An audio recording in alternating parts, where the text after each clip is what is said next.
Disclaimer: the information and education material contained herein is meant to promote the general understanding and dialogue of GANs processing. Such information is not meant or intended to serve as a substitute for a healthcare professional's clinical training, experience, or judgment. For patients and individuals, such information is not to be a substitute for professional medical, therapeutic, or healthcare advice or counseling. For medical issues or concerns, including decisions about medications and other treatments, readers, viewers, listeners should always consult their physician or, in serious cases, seek immediate assistance from emergency personnel. Prescription information, procedures, and use of medical devices information should be undertaken only by properly trained and certified medical personnel. We specifically disclaim any warranties, express or implied, including implied warranties of merchantability or fitness for a particular purpose.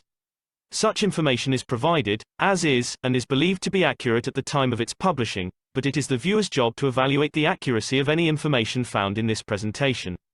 Every case presented is of their own experience, applied by themselves for themselves, and it applies to their case only. Every person experiencing health problems should seek professional medical advice and consult their course of treatment with a doctor. The processes of plasma balancing described herein are a natural process which supports the body but does not replace medical advice or therapies one is already subject to.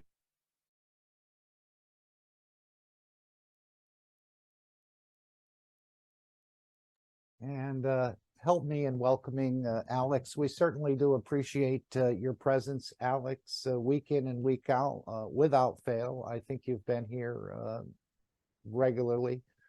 And we certainly do appreciate your presence with us and the sharing of knowledge, of the universal knowledge. And so let's just turn it over to you. And please take the screen. Thank you. Yes, we see your screen. Welcome, Alex. Thank you so much. What a wonderful meeting so far. Thank you for leading us into this wonderful Sunday afternoon. And so welcome everybody to the North American team meeting. And we all understand why this meeting is so strong is because of the knowledge seekers from around the world who come and support this. And boy, do we ever need it. So thank you all for being here.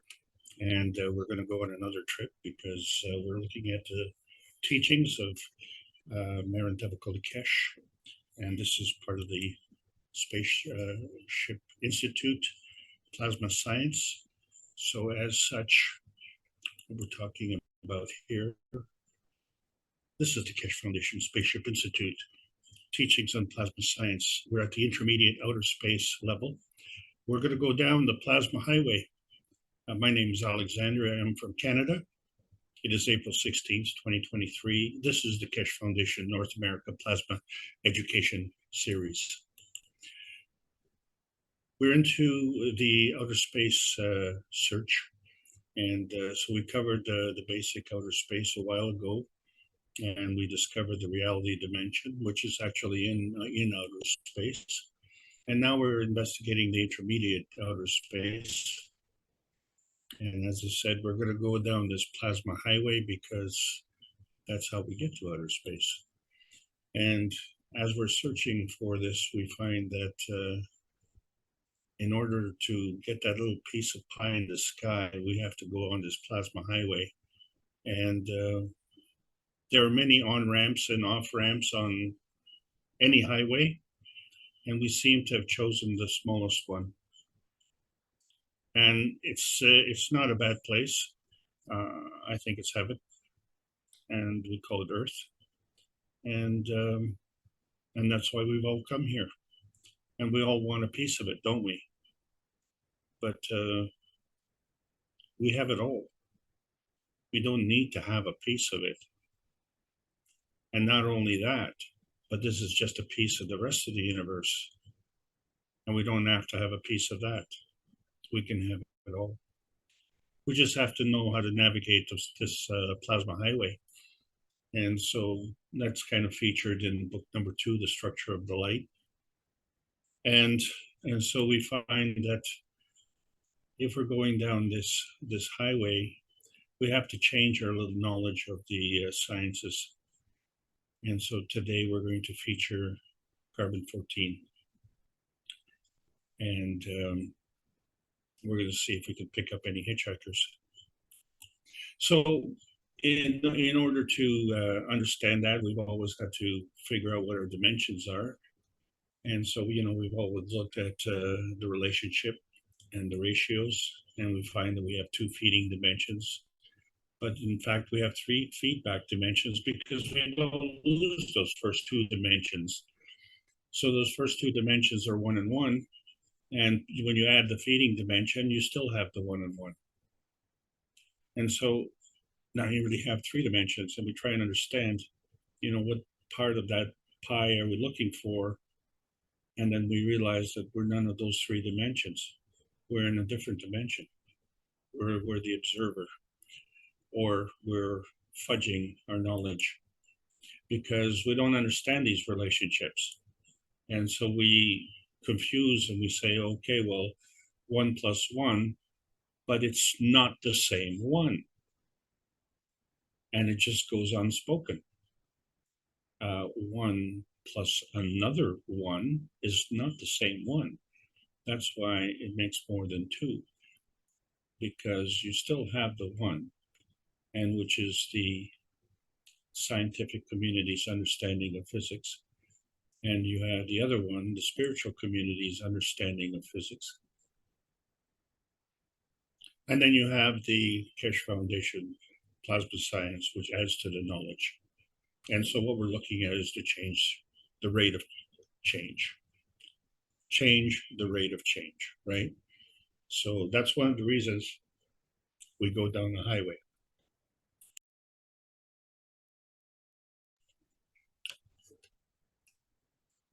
It reminds me of a time, a long time ago in Toronto, people were complaining about traffic in the streets. And there were a lot of cars and they were going so fast. And so they built speed bumps. And of course, the problem with these speed bumps is they slowed you down. So I often wondered why they didn't call them slow down bumps. So if we wanted to speed up, we go on a highway, but they stopped the building of highways. And we had an excellent example like Los Angeles. It's pretty much one giant highway. And the problem with the highways, of course, is they attract traffic. And so in Toronto, they decided not to do that. And so we have a few highways, but we still have a lot of traffic problems. And it's just strange. We have speed bumps on the slow streets, and we have slow travel on the highways. And the problem, of course, is that the highways attract traffic. And so they didn't have any highways. So the traffic had to go on the slow streets and the residential streets. And that's the situation we have today. And that's, I'm just talking about Toronto there, but when we look at the infrastructure in the United States, we find that there's over 20,000 bridges that are in a state of disrepair. And we need these bridges, right? Because that's part of the infrastructure. This infrastructure is very important because many of the goods and services that we have travel down these highways. And these highways, in fact, have a speed limit.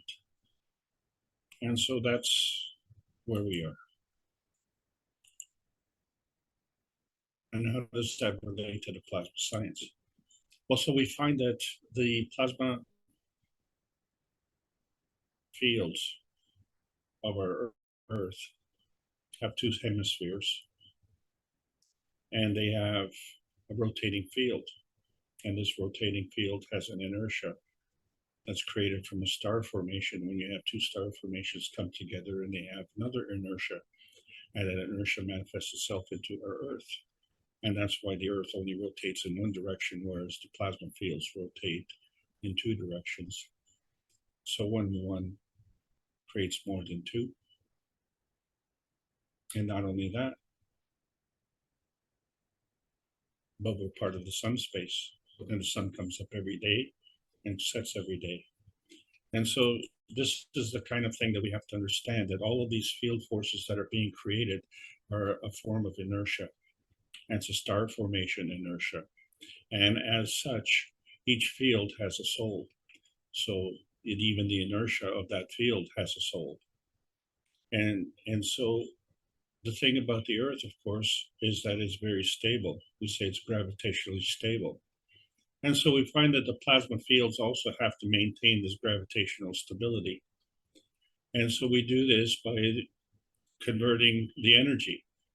And we do this by converging it and diverging it into an inertia field. And then from that inertia field, we can diverge it, then converge it again.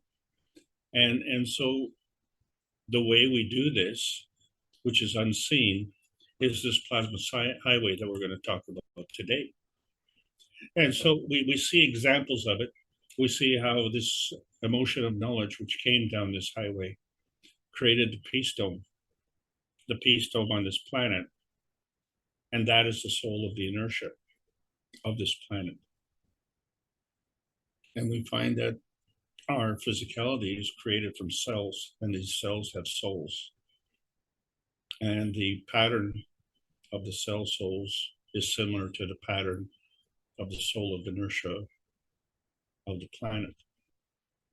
And so we find that the universal community has a similar pattern, because the universal community is part of the sun space, and the sun space also has a similar pattern. And so what is the common denominator here? And that becomes the community soul, the family reference. And this becomes a very important point, because all of these fields give and take. And so we have to decide, where from do we give and take? And it all boils down to your source of inspiration. And so if you want to decide your source of inspiration, how are you going to decide that? On what criteria are you going to use to decide that? Isn't that a legitimate question? So what we have to understand is that we have this inner space, which is based on the same pattern, and this inner space has to be peaceful.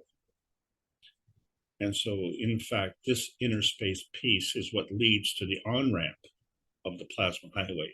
So that's what we're looking for today. We're looking for how to get on this on-ramp.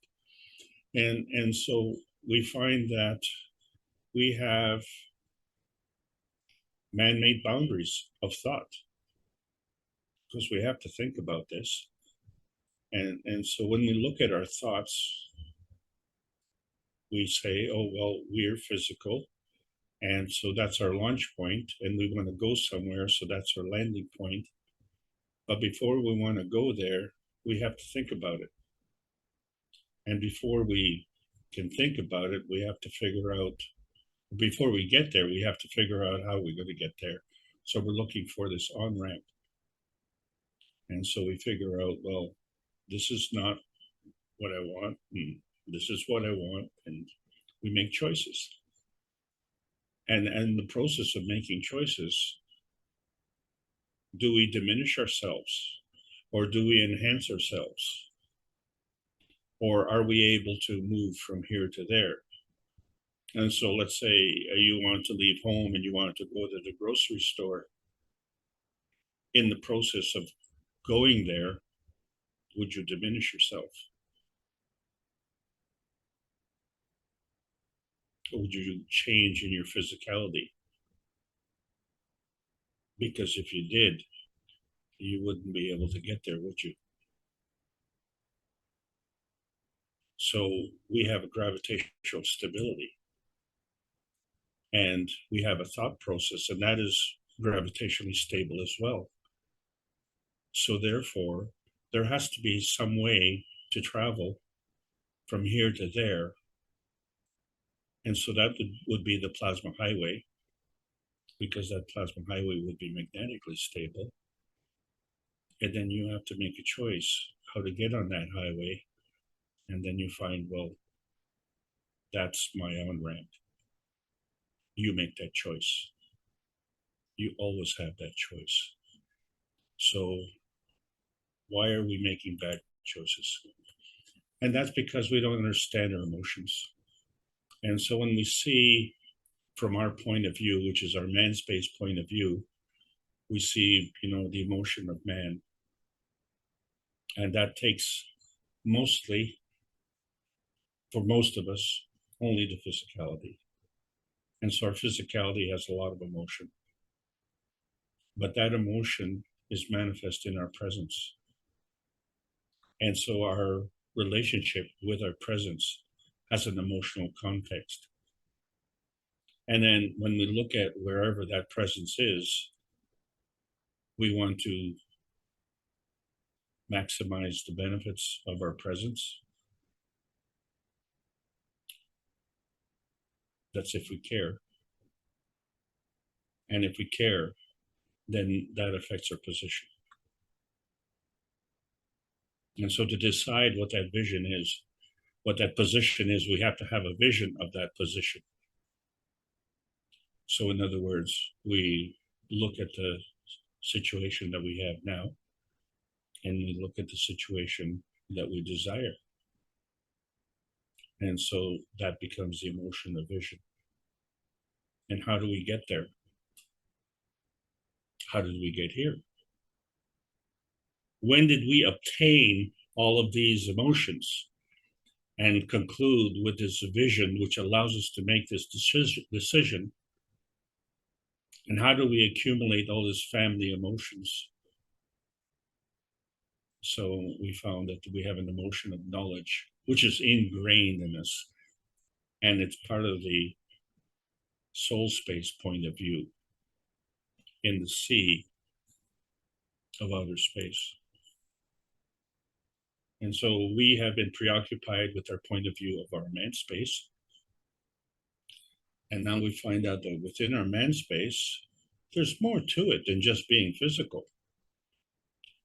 So we just talked about the emotions, but we also have the souls.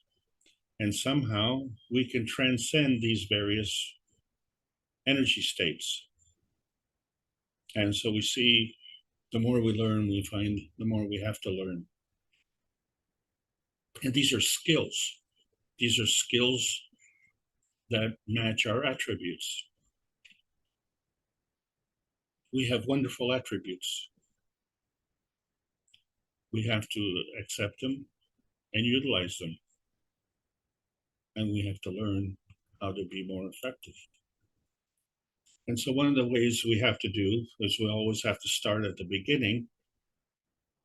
And how do you start at the beginning after thousands of hours of teaching?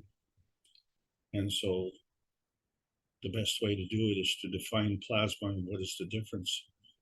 And so we find that we're all radiant beings, and radiance is a kind of energy state. And that energy state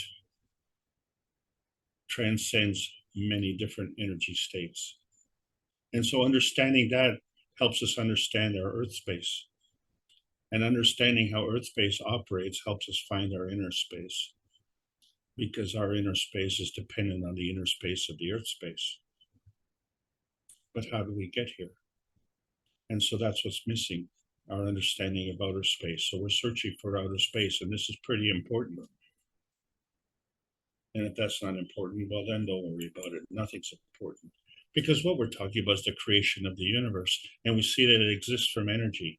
And as we see in the cover of book number 1, how the matter is created, it's a convergence of different energy states, and they all come together, and they're always in motion, and they create a field. But if they came together, they came from somewhere. So that means there has to be a combination. And did they all come from the one energy state, or did they transcend many different energy states?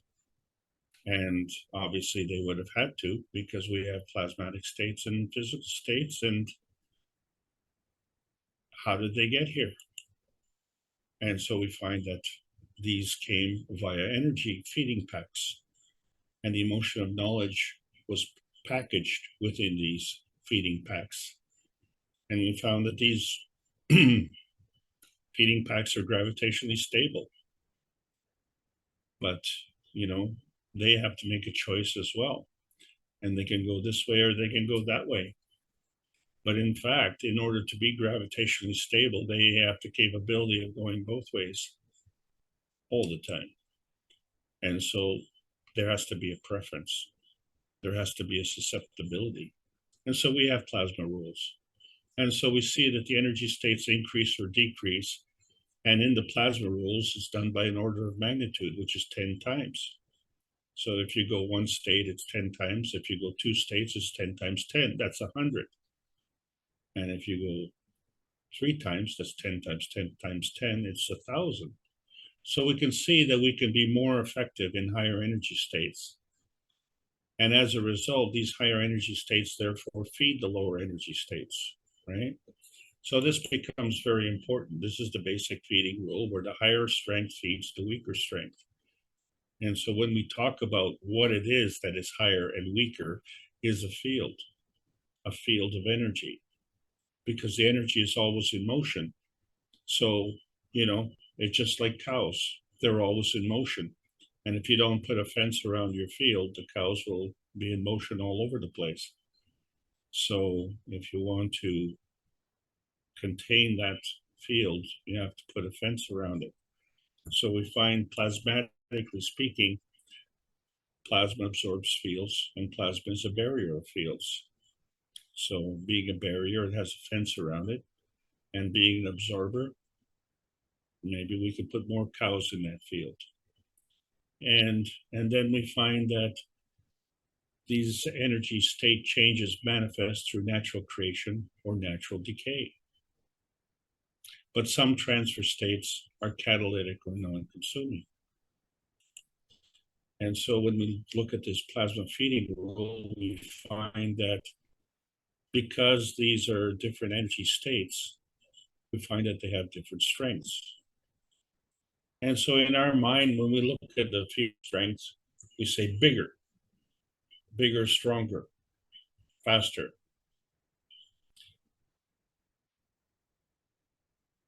So the bigger fields are from the natural creation, and they create the smaller fields, which we call natural decay. And so there are many different fields. And as we said, it's a two-way street. And so when we look at the reference between the sun and the earth is gravitationally stable, the earth is gravitationally stable, but they're not equal. The sun is very plasmatic and the earth is, well, very physical. But they operate the same way, and they have a principal interaction of energy and motion. And so being a two-way street means that we have to better understand that equality reference point. We're just looking at the wrong highway. So we have to find out where this highway is. And so we see that these rays that we create, these plasma rays, in the terms of creation, they have to have a reference.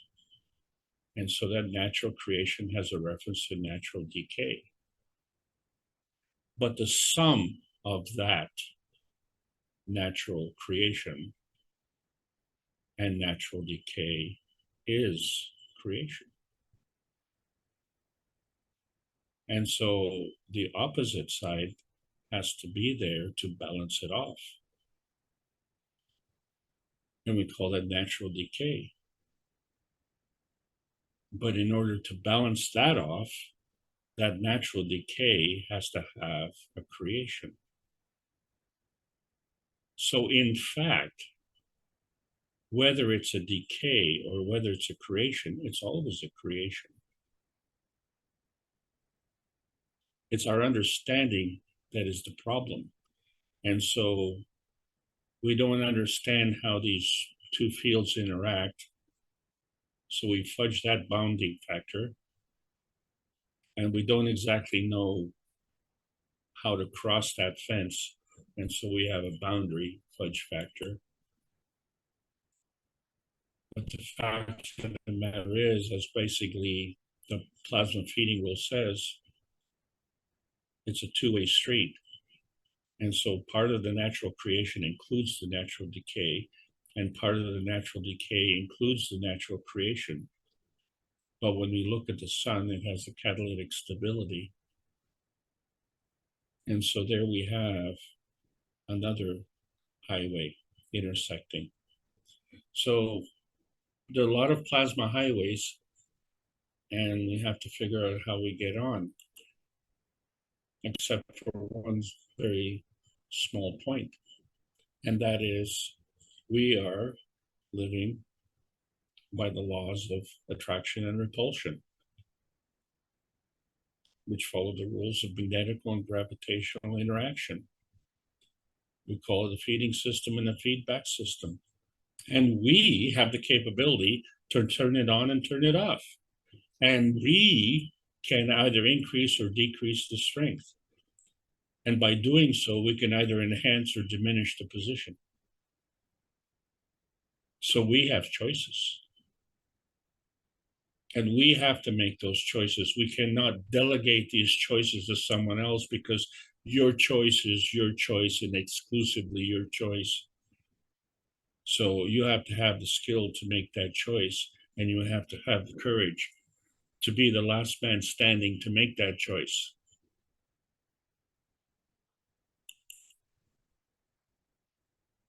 Because there are consequences.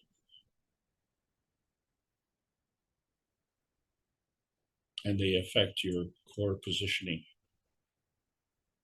And so when we look at the plasma energy and we see the magnetical PM ticks, and they work like an electron that travels down that plasma highway.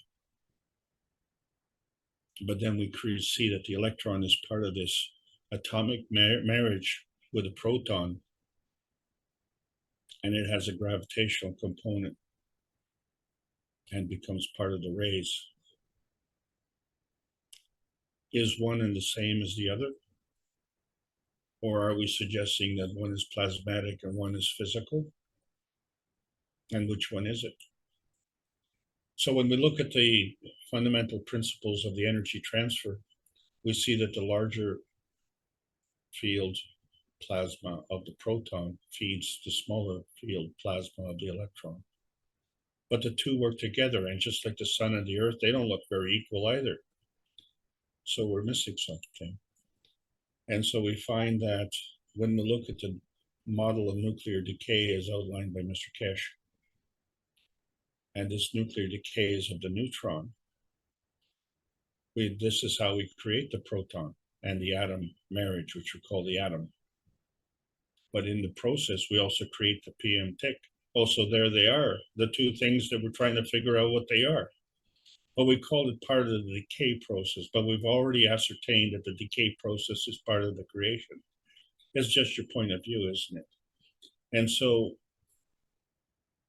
we find that both of these play into this ray dance, which is our dimension of our radiance, our radiance dimension. And so when we're looking at the new flight tests to the moon, we find that we have to make a dynamic plasma relationship, Earth to the moon. We can also do that with Mars, have a dynamic plasma relationship, Earth to Mars. And that's what we're working on. And it all follows the plasma rules of the emission of magnetical fields and the absorption of gravitational fields. And so we can we can manipulate these things through rotation and speed and strength and direction. And how do we know which is which? So the charge is in fact always positive, but we look at the polar energy. Is it magnetical or is it gravitational? So we have a convergence and a divergence of energies, and how is that possible? So basically, to we see the PM ticks are part of the two forces coming together, but not only two, they come and keep coming, and more keep coming. So it's more than two. And so we followed this path. These PM ticks came down a path, a plasma highway, in fact. And for us, it's just a dream. But somehow we chose our planet.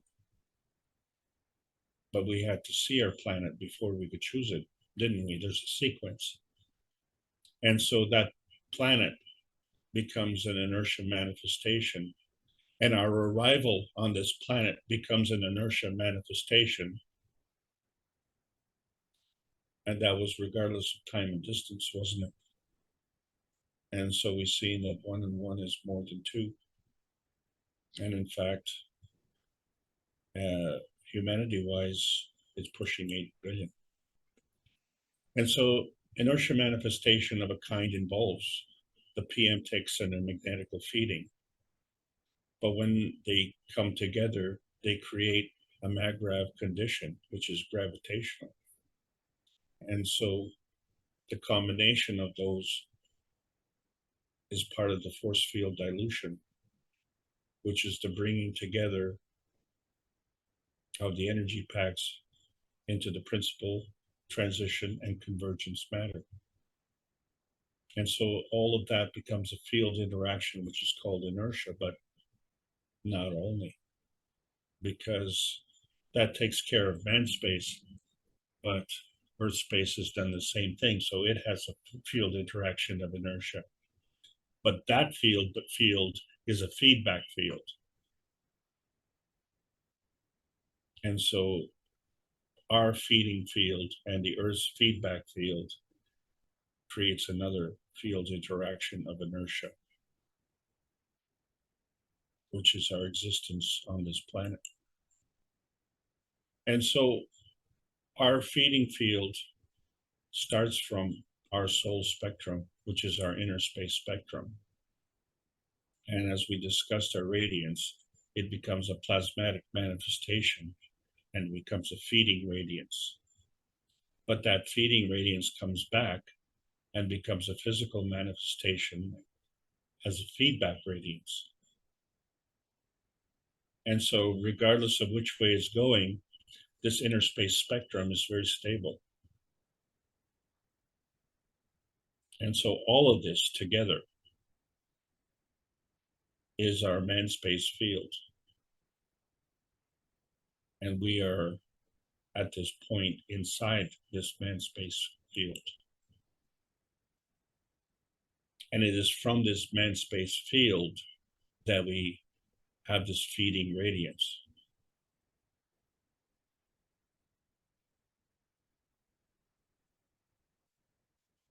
And so this feeding radiance is like a PM tick. And it's a two-way street, isn't it? Because it's our radiance. So we don't just send it out there and it just goes nowhere like an email. It actually goes somewhere. You have a thought, you have a reason for a thought. So you make that thought and someone receives that thought.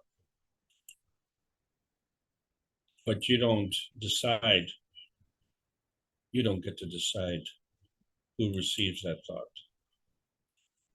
What you do is you broadcast that thought all over the place, don't you? And so you take that radiance and let's say you move it through 360 degrees.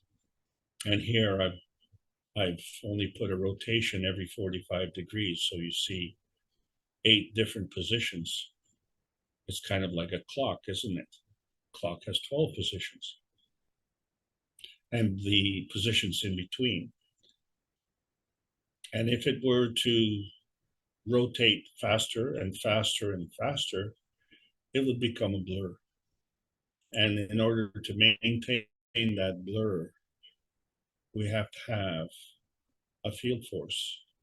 And so we find that we have a magnetical field and a gravitational field in combination.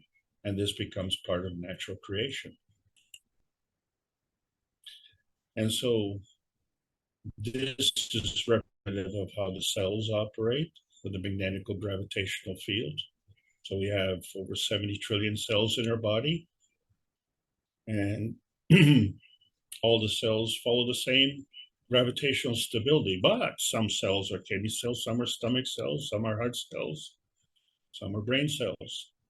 And then we look at the Earth, and it's gravitationally stable, and some parts of the Earth have different elements. Some places are copper, some are gold, some are oil, some are water, some are air. And then we have our radiance stability. And as part of humanity, some of us have different skin colors, some of us different languages, and some of us have different nationalities. But the fact of the matter is, we're all gravitationally stable because we're all part of the same family. We made a choice.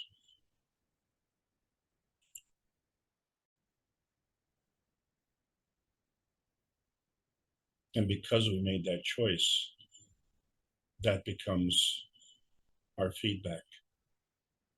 Our feedback is what we chose. And if we do the same thing and go through the rotation, and we speed up the rotation, that we can't see the arrows anymore, it just becomes a blur, like in a blender.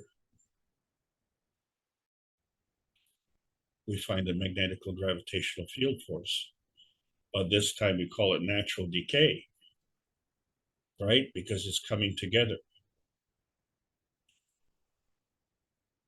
So when we find this dynamic plasma boundary that we've created, it's a boundary between the gravitational plasma and the magnetical plasma. But if we're giving a feeding radiance, and that's magnetical, in order to be a feedback radiance, it has to be gravitational. How does it do that?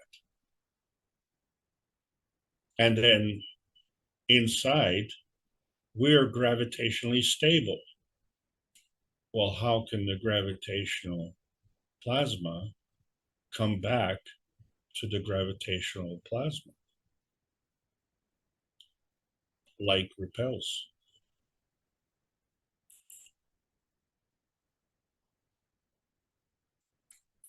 So if we're talking about this plasma highway, which we call carbon-14,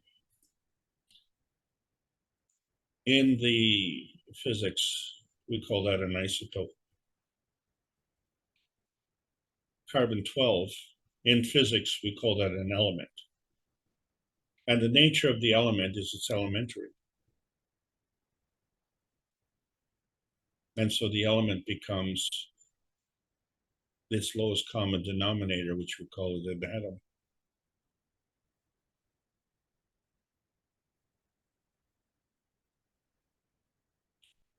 But then there's also carbon-16. And so that also becomes plasmatic. And so the process of natural decay is this transition from carbon-16 to carbon-14 to carbon-12. And you say, well, the transition from the isotope carbon-16 to the isotope carbon-14, it's not really any difference because they're both plasmatic. But yes, there is, because one has more mass than the other. And so the higher the mass, the more gravitational. The more gravitational, the higher the energy. So carbon-16 would be feeding to carbon-14. And so carbon-14 would be feeding to carbon-12. And in that process, we call it natural decay.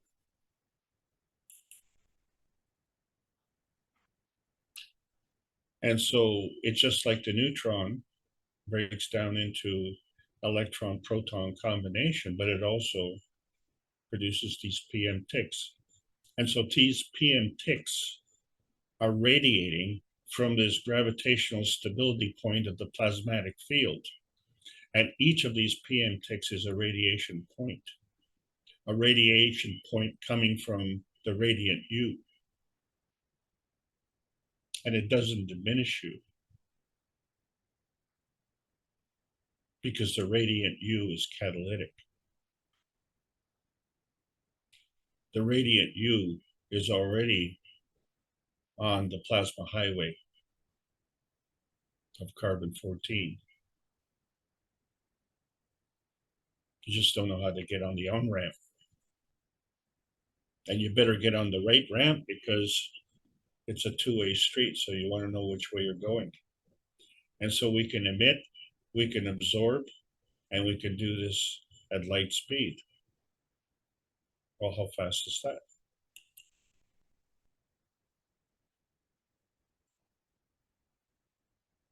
Well, if that was natural decay, what is natural creation? And so we find that there are two other isotopes, C10 and C8, carbon-8, carbon-10. And we find that the relationship between carbon-12 is physical, and the carbon-10 is plasmatic, and the carbon-8 is plasmatic. And doesn't seem to be any difference in the two plasmatics, but yes, there is. One is more dense than the other. One has more mass. So therefore, from the carbon-12, we can go into the plasmatic carbon-10, and then from the carbon-10, we can go into the carbon-8. This becomes part of creation.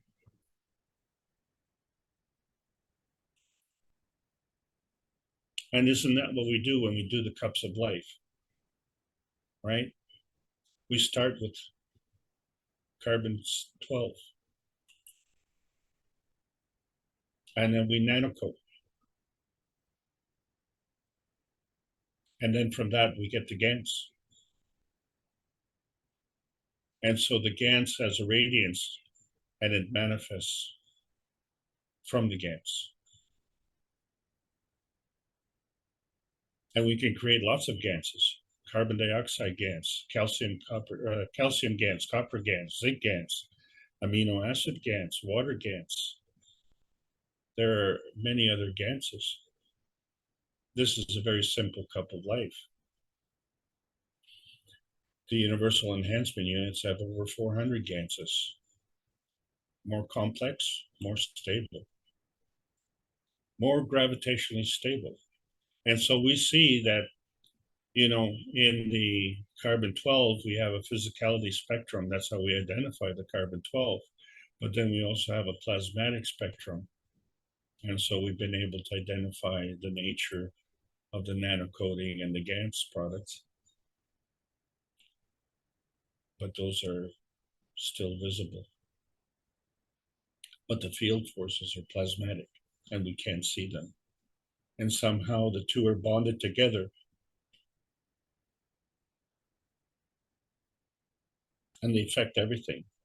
So this reality dimension, as we're talking about, is non-specific. So each specific dimension has its own flavor. So in this case, we're not specifying which one it is. So we're just going to call that a vanilla radiance. And so anytime when we look at this vanilla relationship in our cup relationships, we find that there's a magnetical gravitational relationship, and which creates a soul radiance. So each of the cups have this relationship, and then the collection of all the cups together has the same relationship. And that takes care of man space, but we're in earth space. And as we said, when we relate our man space to earth space, it creates another field, which we call the inertia. And all of these had the same magnetical gravitational relationship and the soul radiance that comes together. So we see that there's a plasma inertia family, and it has to do with the plasma highway. And so we can see all the on-ramps and off-ramps on this plasma highway. We see the glass but it's transparent. We see the GANs, and it's, in this case, white. And then we see the hole in the GANs, and it's transparent. And something caused that, and that's a radiance. That's a radiance of all the components we just talked about. But you are the one who is the observer. You are not in there, but you are part of the process. You are part of the family.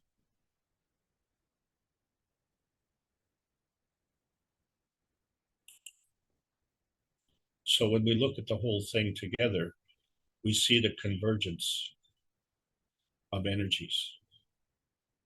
And so this convergence brings things together. When we bring things together, it's gravitational. And with the higher strength feeding the lower strength, then the feeding is to the gravitational side. What is it that is feeding the gravitational side? It would be the magnetical energy coming from the PM tick. And so if we're looking at the divergence, then the divergence has to be magnetical.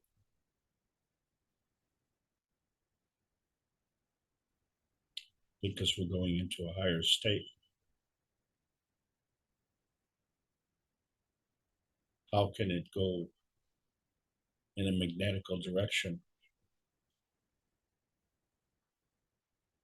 The place that it's going to has to be gravitationally stable, doesn't it?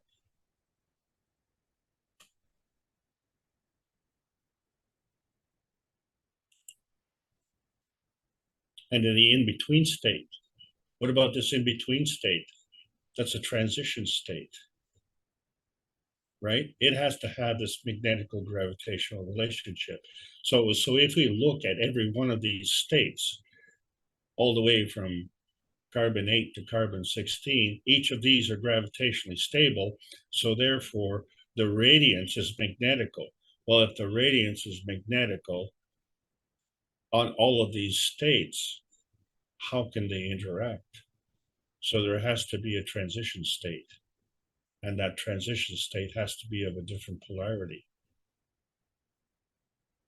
But if it's of a different polarity, then that means it would have to be, well, either magnetical or gravitational.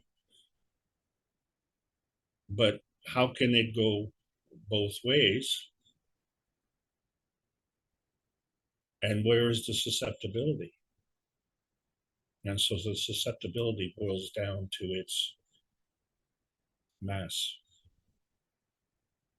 And that determines whether it's on one side of the highway or the other side of the highway.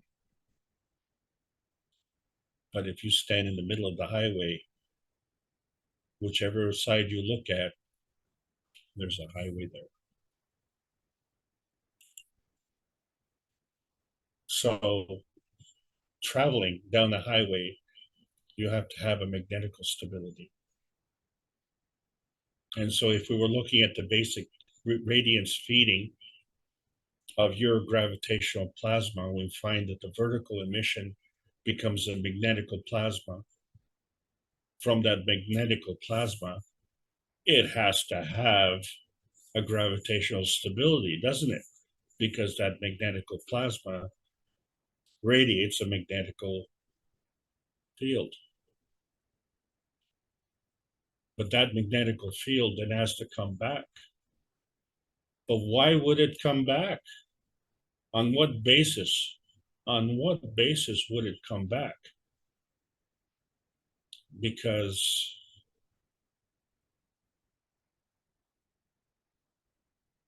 what caused it to leave and what caused it to come back? How can it keep going?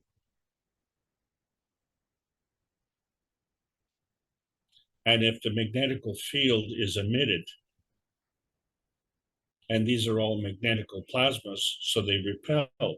Well, that's why one goes on the right side and one goes on the left side.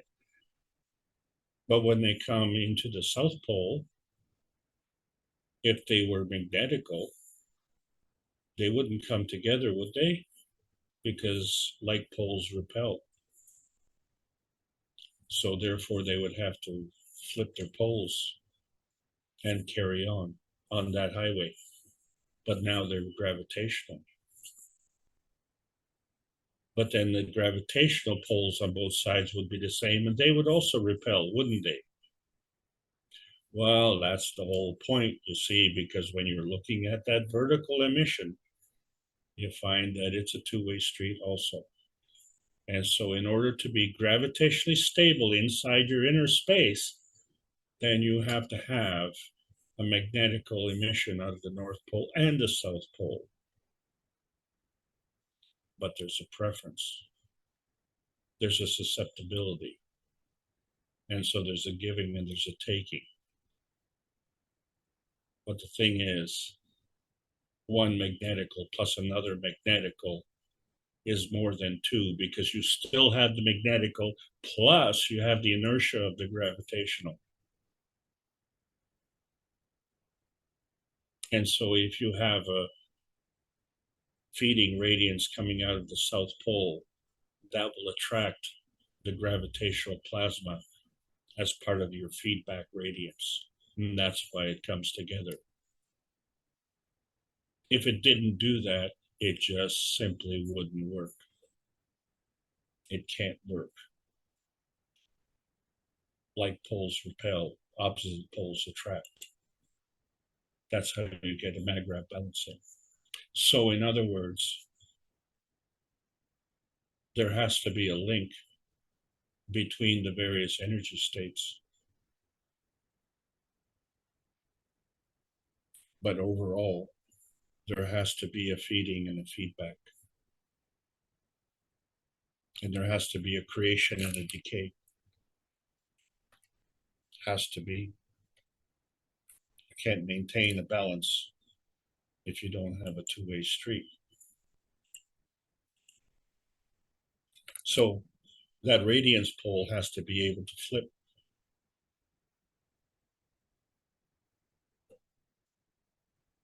And that radiance pole flipping is not done from the feeding radiance.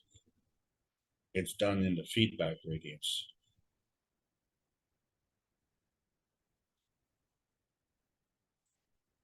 So is there enough energy coming in to flip this?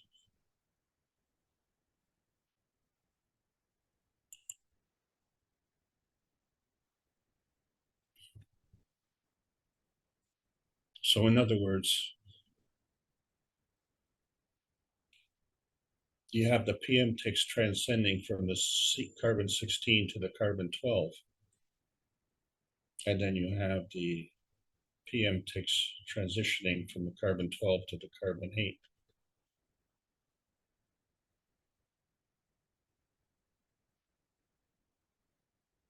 And then what happens? The cycle continues.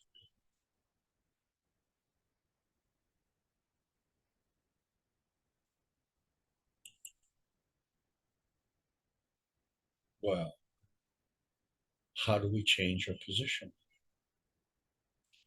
We can enhance or diminish our position, can't we? And so we use the position of vision and convert that with our emotion of presence, our emotion of position, and our emotion of vision. And so we can elevate to a higher energy state. And every one of these energy states would be gravitationally stable. It is from that gravitational stability that you can have a magnetical radiance, which also is stable. This is all part of the radiance inertia. And so we see that the plasma highway is extending in the highest energy state.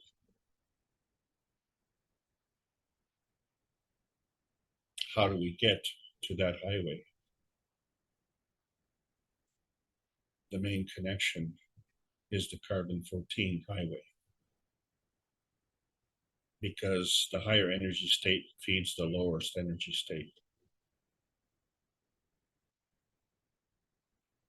So our physicality, what we understand as our man space on our Earth space, comes from this carbon-14. And that's fine. So that takes care of us, doesn't it? But what about the rest of the universe? Is that the only part of the highway? Or is there another highway? Well, if you only have one highway going through town, then everybody has to gravitate, shall we say, to that highway. And that doesn't give you many options. But as you can see, with the diversity of the universe, there are many highways. There are many interchanges, many on-ramps, and many off-ramps. And they all operate the same way. There's a convergence of energies, and they're at different field strengths. So when you look at the principal matter energy levels and how they come together, and they create this combination of matter, dark matter, and antimatter, which we call a maggrav condition, we can see that the higher energy state is like the soul of the man, and the intermediate energy state is the soul of the body, and the lowest energy state is the physical body.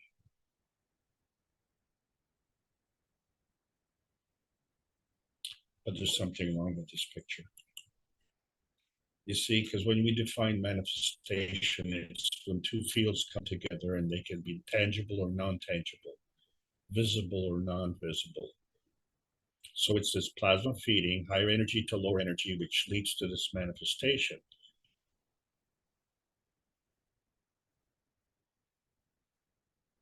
But what kind of reality can we manifest? So the manifestation could be a plasmatic reality or a physical reality. And so we see that the emotion of presence is also a manifestation, because it is a form artifact of energy and motion at that manifestation point. So if we can be at one point, that becomes our launch field, and we want to go to another point, that becomes our target field. And then in between these two is our transition field. And that transition field is the carbon-14 highway. And so we can see that when we look at the conversion, we see that there's a plasmatic manifestation through decay and creation. And so the decay is always decaying towards the gravitational side. And the creation is always creating to the magnetical side. But what is interesting is that these are different field strengths, different energy states. And so when we look at the highest energy state, we find that the link up between the carbon-16 and the carbon-8 creates an inertia field of carbon-24. And then when we look at the lower energy state, which is also a plasmatic manifestation state, and we look at the link up between the carbon-14 and the carbon-10, it's also carbon-24. Well, how can that be? It's the same. How could that be? And then we look at the physical materialization. That's the physical manifestation, materialization into physicality. And that's not gravitational. We call that gravity. And that's not magnetical. We call that magnetic. That's the difference in matter. So what we're saying is that when you're searching for outer space, it's the transition between the dematerialization and the materialization. And so That takes you through a transparency point and brings you back through a manifestation point. So this outer space point is your reality dimension. And so we see that the matter plasma dimensions involve small m matter state is physical. So therefore, the small m matter state is gravitational. We can touch it, we can see it. But the capital M mattergen state is plasmatic, and it is magnetical. We can't touch it, we can't see it. And both of them are part of the feedback and the feeding system, where the feeding system feeds the feedback system and the feedback system feeds back to the feeding system. It's a two-way street. And so we have to change the picture if this is going to work. We have to see that the soul of man has a stronger field, and the antimatter field is a stronger field. And the soul of the body is the dark matter field. And the matter energy level is the soul of the cells. And so the plasma highway can stay in the plasmatic state. And it can manifest on any energy level because it's a two-way highway. But if the plasma highway manifests on the physical level, that's called materialization. And that's what we can do. And so if we're looking at materialization and dematerialization, and then looking at rematerialization, we're leaving as adults. Are we going to arrive as babies? We got here as babies, didn't we? But now we're adults. Why didn't we arrive as adults? And the reason is because when we're looking at the biodiversity on this planet, you see that there are different families. And so the inanimate souls are part of this biodiversity, like sand and rocks, and things, elements of the periodic table of elements. But there's another family, the vertical souls. And then there's another family, the horizontal souls. And we're like the horizontal souls, but we are the souls of humanity. And each of us has a diversity. It's what makes life so unique and wonderful. So we have to understand that the souls of humanity are one soul family. And this is an important point. You see, because this is the bonding factor. And for some reason, we're fudging this factor and changing the boundaries. And we find that the link in this bonding factor is the plasma emotion. The plasma emotion that links up our family, the plasma emotion that brings us to heaven on earth. It's also the plasma emotion that links us up to the universal community. Because when we look at the soul of the earth space, and the manifestation of the inner space of the earth space, that's a binding energy path. That's energy coming in and absorbing in through attraction, gravitational reaction. And in order to maintain that maggrav position, we have to elevate the energy path so that we can emit out and give more out through the repulsion of magnetical field forces. And so really the only thing that changes is the susceptibility, and we have a choice in doing that. The earth has a choice. And one of the choices of the earth was to be fed by the soul of the humanity family. So the Earth is doing its job to maintain its magra feeding inertia. We're the ones who seem to be falling down on the job. So why is that? So when we look at the soul reference, we see that it's the soul of the Earth plus the soul of the Earth body that attracts the soul of our family.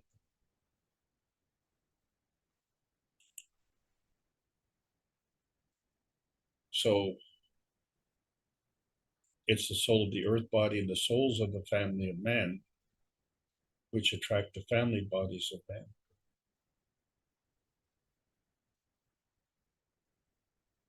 So the party is coming together. And so this is all governed by the soul radiance. The soul of man, that's the essential you. And that interacts between the plasmagen state and the mattergen state, which is all part of the plasmatic field strength. And so it's the soul of the body, that's a surrogate you. But that has a unique characteristic, whether it interacts between the plasmagen state and the environment state, that small m matter state. And the link of that interaction is the carbon-14 highway.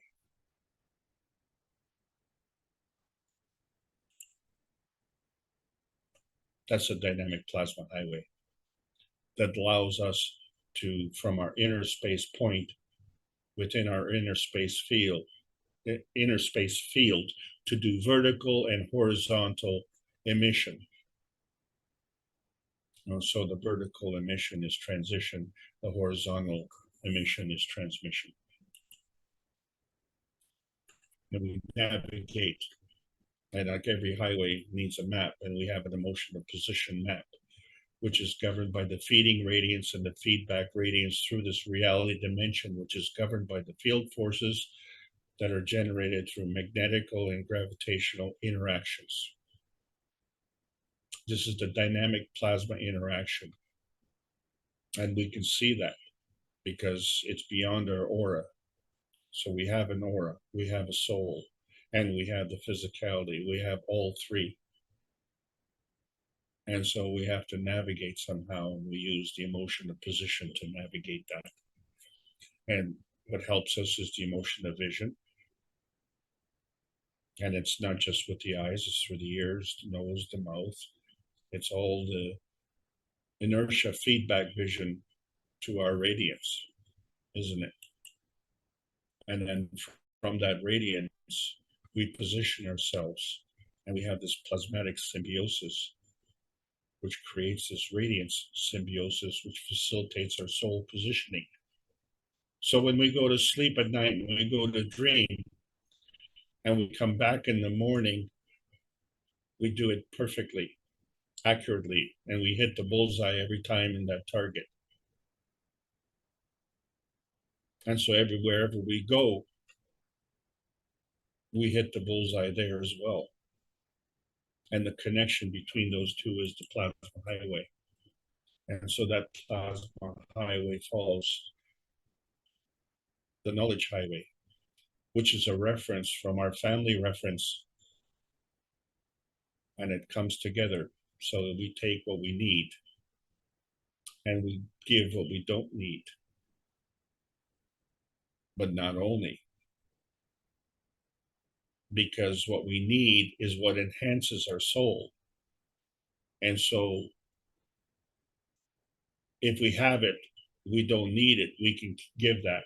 And the purpose for giving is to enhance other souls, because these other souls are also part of our family. This is knowledge in motion. And so that knowledge in motion brought us here from outer space as babies. And that knowledge in motion allowed us to grow up into adults. And the new knowledge in motion is going to allow us to travel the plasma highway. And it's going to be an instantaneous travel from that physical launch point to that physical landing point. So going to be zero time travel. And when we look at the reality dimension, there's no window seats because it's a zero time travel. You blink and you're there. well, how come we can do this? How come we can do this? And that is because we have this humanity reference. And so the next stage, of course, is that the soul of the earth body plus the souls of the family bodies of man manifest physicality of the family bodies of man. This physical manifestation is materialization of the family bodies of man. And each and every one of you is part of that family. And so this family can manifest itself and materialize on Earth space. And if this family can travel through the plasma highway of going into outer space, and if this family can engage with the universal community family,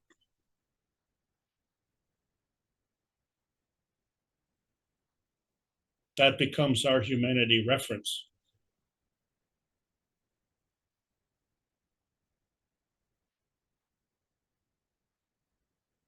Why are we in quarantine?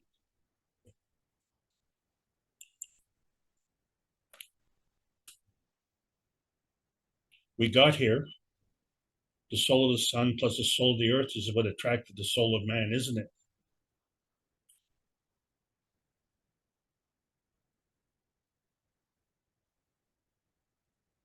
But the welcome mat is missing.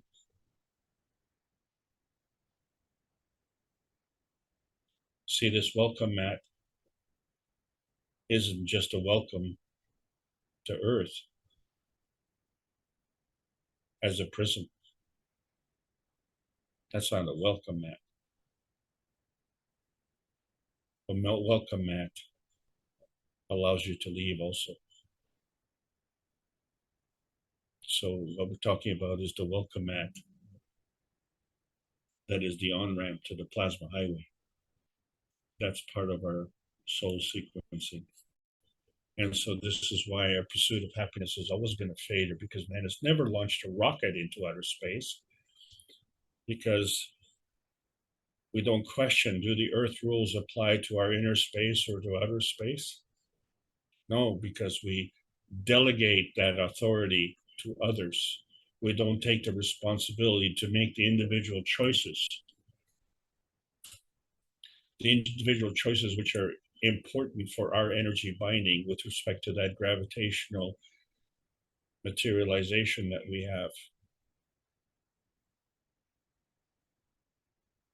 And we've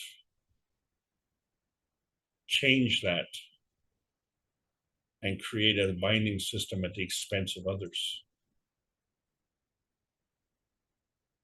We've abandoned the energy binding system that got us here and modified it. Why did we do that? Why did we abuse ourselves? So we've seen the scientific abuse, the academic abuse, spiritual abuse, social abuse. It all has to do with our radiance abuse.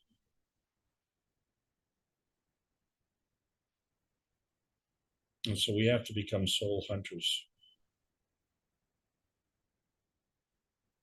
And we're not hunting to hunt and gather. We're hunting for a family. The proof of concept is we already made a decision. We had a preference and sentimentality for Earth, not for Mars, not for the moon. And we were born from this radiance, and this radiance that allowed us to be born was using the outer space system. And we were born into our inner space radiance, which manifests itself, what we call materialization, on the Earth space. And we are man space on Earth space. This is just part of the round trip.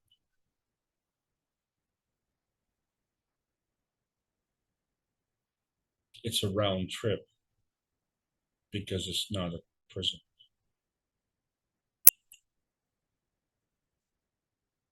So the plasma highway leads us into outer space, and outer space is not a place. It's a relationship between you and your radiance. So outer space is a method of energy transfer. It's an energy in motion along this plasma highway. And all the souls, the dynamic soul plasma, being the soul of the creator, the soul of the earth, the soul of the family of humanity, you and your soul of the man, and the soul of you and your body, and the soul of the cells. They all make this dream memory connection on this plasma highway.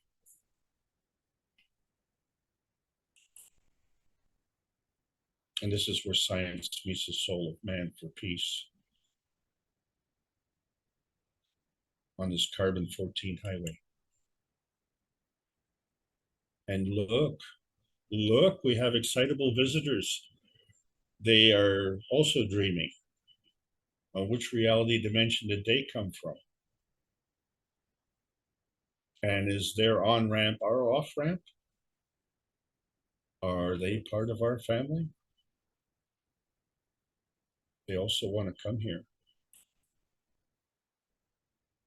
And the only way that we can do this is through our inner space of peace, because that's the one that gives us our magnetical stability that the universal community can latch onto and connect to. And so we see that the peace dome is the inner space dome of the earth space. And so we can feed that peace dome.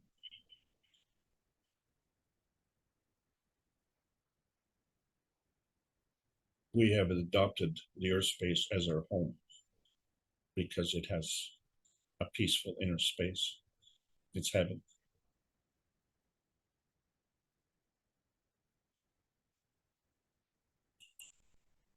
But so far, we've been limited. And so we have to transcend the limitations of nuclear science, because you see, the universal community operates on the ethos of the universe, which involves morality, compassion, and courage. This is all part of the radiance creation. And so we say that the speed of light is the fastest. Well, to transcend the nuclear science, we have to understand that there's no speed limit.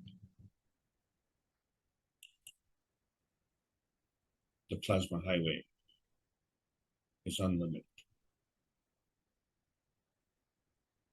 And we're on it. We're in the post-June 6, 2022 era of choices. The transparent point, the manifestation point. And it all comes from our inner space.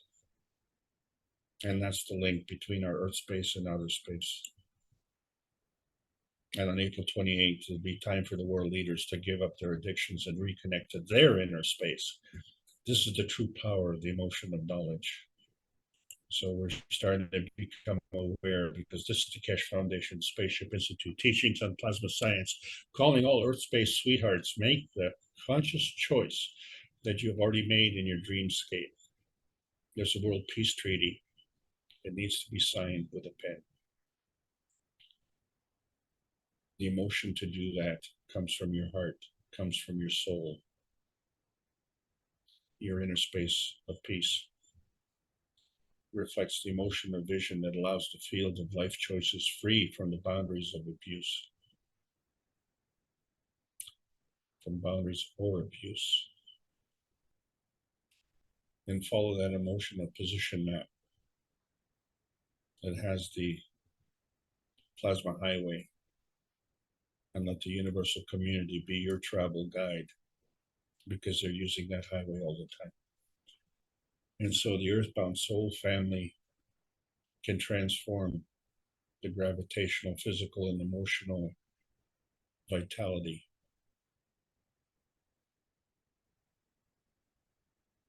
And we have to get on the on-ramp to our plasma highway and merge with the emotion of knowledge, which is already the transmutation connection to that manifestation point wherever we want it to be. So allow the adaptation and awareness and the inertia as an interspatial motional construct and connect equally to the universal broadcast of the inner space of freedom. Take your inner space radiance to outer space on the plasma highway. Speed limit, unlimited. This is the plasma science, and it needs to continue to be delivered in exchange for peace on earth. So welcome to the outer space age. That's the end of the lesson. I really hope you enjoyed this journey. Thank you so much. Well, thank you so much, Alex, for continuing to share in depth the knowledge. Hopefully we've all taken something from your teaching. While you're warming your tea, I'd just like to take the screen back for one moment, and then you can take it back. I thought I would review, just a moment, what was shared just before the break, I guess. And these are all products that are being offered for gratis or for free from the KESH Foundation. And again, some of these have been donated, I think, by other people around the world, but apparently it was offered the week before. And as Rick said, he's surprised that not too many people asked for these products or systems that are available from the foundation.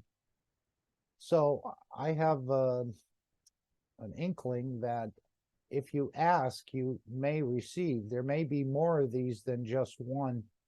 Well, we see 2 cosmic ray communication bundles. Those are offered for 4,800 euro. But I have some sort of feeling that if you ask, and again, these are all gratis, if you ask, you may receive something within this package of gifts.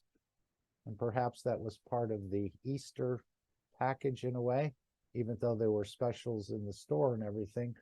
But there's still items available, as I understand it, and perhaps there's not just 3 addiction awareness tickets. There may be more. So all you have to do is ask, and if they say yes, then it's yours. I just wanted to remind people to, if any of these items are something you'd like, or perhaps even to gift to someone else. And I'm surprised they were still in the store as of last Thursday, or no one has claimed them. So I would just encourage everyone to that would like to have one of these packages, or maybe 2 of these packages, whatever you'd like. You can always ask. They can only say yes or no. It's not like the pictures, as he said, don't offer us $200 for a painting. It costs more than that to ship it to you. But these products apparently are still available in the store. Maybe everyone thought that the others would retrieve them, but no one has, or apparently not everyone has. Now, maybe it's different this week, but Mr. Kesh is quite lenient in a way. And there may be more than what appears here, or it might not just be one GANS paint enhancement energizer red. There may be a number of them. So feel free to ask. As Mr. Kesh says, if you receive a yes for an answer, then it's yours. I just thought I'd share that. Please take the screen back, Alex. Customer service customer.service@kfm.global. That's who you'd write to. Thank you. You can take the screen, Alex, if you'd like. Thank you. Okay. Very interesting, as always, presentation. And again, you've sort of stayed on feeding in a way, and I'm hoping someone has written down a question or 2, or perhaps something else you'd like Alex to address. And you'll open your mic. I'm at your service. Yes. We're here to serve.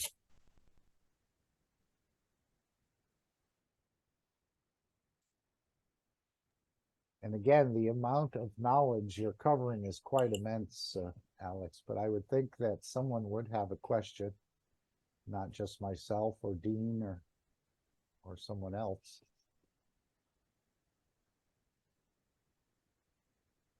And it appears, Alex, that when we get, Mr. Kesh is talking about these walls, obviously they're walls for some sort of protection, but they're also walls for feeding.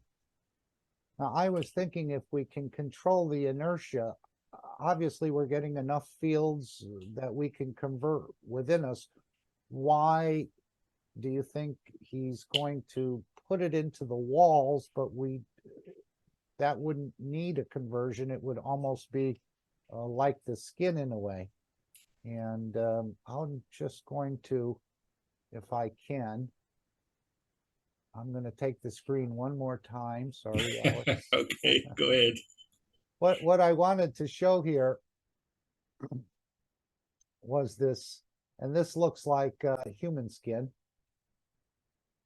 And it's amazing the amount that Mr. Kesh says in every one of these crossed hatches, in a way, there's an energy absorption point. Now, here's an antenna sticking up, one little one here, and I think there's another one right over here.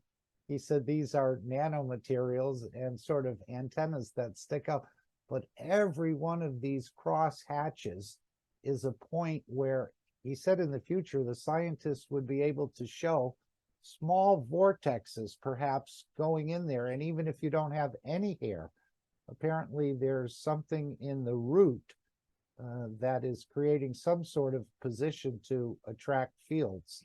If I was just to share one more, I think this is the elephant skin. I just quickly went on Pixabay and took a couple of free images here. Thank you, Pixabay. This is for educational purposes. But here's the elephant skin, and very similar. We see the lizard skin is very similar. The snake skin, again, all these little crossed hatches are points where energy is coming into your body 24 hours a day. And as Mr. Kesh said, the body is not waiting for the matter state food to come in.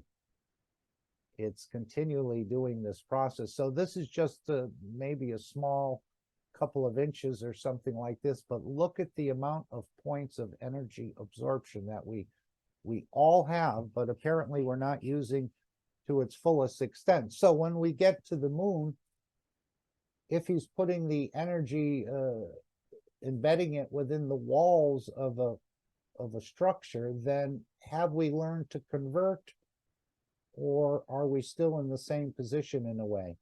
We're just doing more of the same as we're doing here. This is where the bulk of the 80% of the energy you're getting for free every day is coming from. It's only the 20% that we're having to take other creatures and take their energy from them.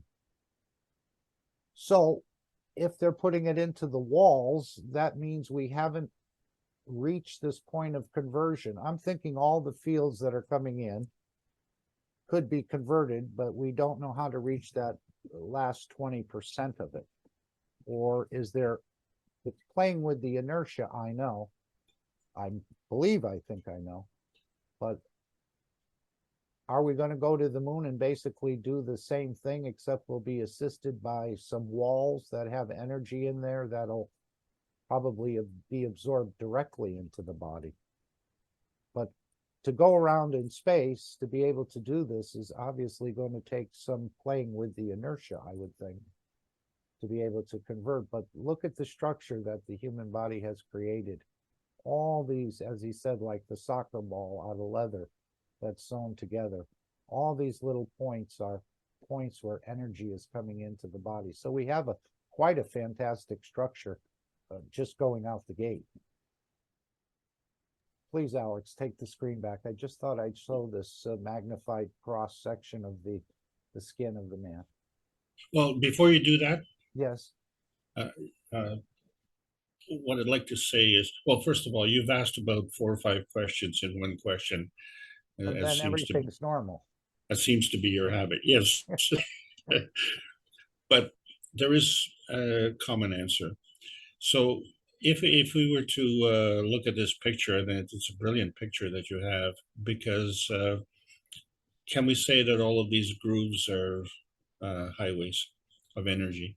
And can we say that the intersections are all crossover points?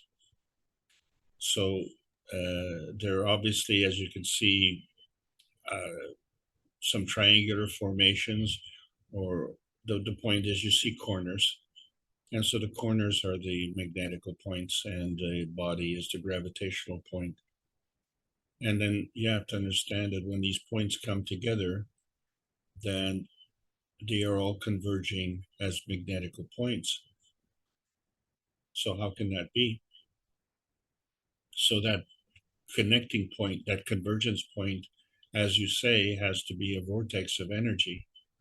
And that vortex of energy then becomes gravitational.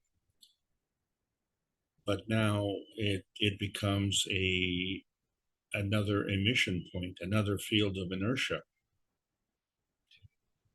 And so what you're looking at is actually, and you could say, well, it's one big sheet. But you take a point on the left-hand side and another point on the right-hand side, and although it's all part of the skin, and you could say from a layman's point that it's the same, it cannot possibly be the same, because if the one had to link up to the other, and then in order to do that, it had to define its position. And in order to define its position, it has to say, this is not me and this is me, right? So the neighbors are not me. I'm in between the two neighbors. Okay, so that's my point. And then so my neighbors are next to me. That's not my point. But that point connects to another point and to another point. And all of these points come together. These all become part of the family of skin. That's what we're looking at, is you're saying the skin. But it's a family of skin points. And each one of these has a gravitational field, and that manifests itself or materializes into skin. But the connecting point is the magnetical point, and that is a field of inertia. And that field has to be different, because you can't have two fields in the same field. You have two similar poles repel. That's the rule. Opposite poles attract. And so the field that is emanating, the radiance that is emanating from these fields, has to be either magnetical or gravitational. But what determines that? And so that determines the position of the neighbor and the field strength of the neighbor. So if the neighbor is stronger, then the neighbor will feed you. And if you're stronger, you will feed the neighbor. And this is how you maintain a coexistence. And that's a good thing as far as man space is concerned, because imagine if the organs, decided to spy on each other. And so then, maybe the pancreas is saying, oh, I'm very important, and so I'm going to be the boss. And, the kidney says, well, I'm sorry, I'm the boss, because I'm very important. And the heart, starts to get panicky because I thought I was the boss. And then, of course, the brain starts to get very egocentric and say, no, I'm the boss. But So for some reason, we find that this just becomes a contest, and it becomes totally irrelevant, because the whole object is to maintain a Magravs condition of stability. And you can only do that when everyone who's involved understands that they're part of the family. So the kidney, the pancreas, the heart, the brain, they're all part of the man space family, and they coexist. And this is how the universe operates. So you don't see this kind of confrontation in the universal community, but you do see a positioning realignment based on the field strength. I cut you off. Go ahead. No, these are all like, let's say, micro Alex beads in a way. And then I could see it. Definitely, yeah. Yeah. And there must be millions of them, depending on how big of a person you are. But it would seem that even very similar to the nano coding, where the second row interacts with the 10th row, which interacts with the 100th row, and so on. Now, this is all on a flat surface, so these vortexes could be interacting with each other as well, creating a broader spectrum. So will we increase, this is the 80% or the bulk, let's say, of the 80%, some through the eyes, some through the breathing and so on. So will we use this system and then just up its capacity from 80% to 85 and then 90 and then perhaps 95%, learning to play with inertia perhaps? Of course. And so let's look at this. When we look at the periodic table of elements, they're elementary. But when you look at the GANs, there's always a combination. So in an element, you have carbon. But in a plasma, you have carbon GANs, which is CO2. But then you also have another carbon GANs, which is CH3. And then you have another carbon GANs, which is which is calcium, CaCOH3, which is calcium carbonate. And so it's still carbon, and it's still connected by carbon, but the variety comes in the combinations. And the more combinations you have, then the more possibilities you have. But it's not a lottery ticket. It's all predetermined based on field strength, and it's reliable. It's extremely stable. And so if you were to pick a point and maybe, hey, you know what, I can do some annotation, eh? Sure. I'm looking at it and I'm seeing a number of star formations as well in this drawing here. And again, Yeah. It's a very small portion. You can see, I was thinking of Dr. Gatwa and planting the garden and creating those different star formations in the pineapple patches and things. Our skin is very, very similar to a star formation configuration, even though we've never really considered it much. Oh no, I just cut myself. Okay, you can erase it. No, I have to heal it. How am I going to do this?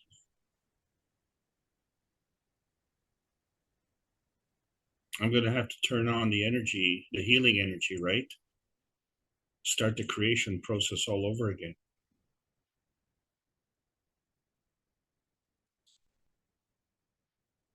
And then what I'm going to have to do is I'm going to have to, how about we're going to clot the blood? Wouldn't that be a good idea? And put a scab on that tissue to protect it from the environment? Sounds like a good idea. And then what else are we going to do? Oh, well, we're going to heal it. So let's heal it. There we go. It's pretty close, eh? Yeah, Jacko says lots of energy coming in equals lots of goosebumps. Okay, so now that this thing is healed, the healing process has to change, right? Because in order to heal, the creation has to start. And so once it's healed, that creation has to stop. But then we come to the realization that the healing is continual because these cells are in the physical state and they wear off and they have to get replaced, right? Every time you move, that's one of the reasons we invented the vacuum cleaner, right? Just because all these body cells are all over the floor, so I have to vacuum them up. But the other thing that we have to do is to understand that while this is healing, the rest of the cells have to continue to be recreated and reinforced. Well, like that can't stop. Like this wound cannot stop the whole process. Because imagine if while this wound is healing, if the rest of the skin stopped being recreated, then you'd just end up with a healed wound and no skin. That doesn't work. So our understanding cannot limit the science. Our understanding has to accommodate the science. If we don't understand it, that's our problem. But the science doesn't have a problem because the science created the skin, the science maintains the skin, the science heals the wound, and the science knows when to stop that healing process and, you know, make sure this whole thing gets cleaned up, right? Let's see if we can clean this thing up. Oh, there it goes. Oh, pretty good, eh? What do you think about that? You must have one of the new systems where you break your finger and you go back into the game within 15 minutes. It's put back together. But amazing structure. Just an amazing. So our viewpoint now has to look at it, just say, oh, it's just skin. Okay. We have to see the energy exchanged that's going on at all times. And we don't have enough skill to do that. So if we want to recreate our physicality on this planet, we have to travel on this planet. Why? Because this planet has an affinity to our man space. If we go to another location, another planet, say the moon or Mars, that's an entirely different environment. And there's no way, no how that environment can feed the inertia of our physicality the way the Earth space can. Do you agree with that point? Well, yes, when he brought up this example of the guru, that he could do it here 21 days, a number of times without eating, but he said you won't do it on the moon because there's no air to pull in to do that conversion. So you're going to have Yeah, to but the environment of the moon is part of the inertia of the field manifestation. If you're changing that, right, then it's different. Right then and there, it's different. So the question that we have, if we want to manifest on the moon, how much of what we are with respect to the Earth do we need to take? And how much do we have to supplement the moon for the difference? Or are we okay with the difference? Well, there's going to be a colony with physical men in it, as I understand it, at least initially. Yeah, but they won't look like Earth beings, will they? Yes, yes. They're going to create a 1G environment, not from spinning, he said, but from a different method. So inside this colony, inside these walls, you will manifest as a physical structure. Then you can test the transmutation maybe going outside of the colony. And then yeah, but I'm just saying, will you be in the same what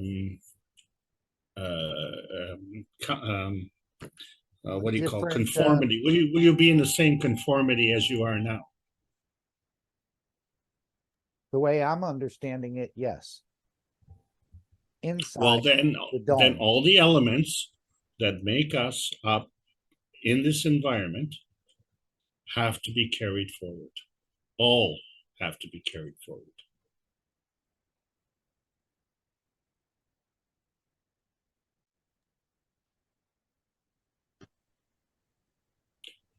Mark, if any element that manifests us in our physical inertia field is missing, it will change us. Well, maybe that's where the walls come in for feeding. Precisely. These energy walls that will also protect and also provide you energy for food in a way. But still, there's no guarantee that the conformity is going to be identical. The only way the conformity can be identical is if we take enough into account. And man has not been able to do that. But here's what man can do. Here's what man can do. The soul of man has everything that it needs.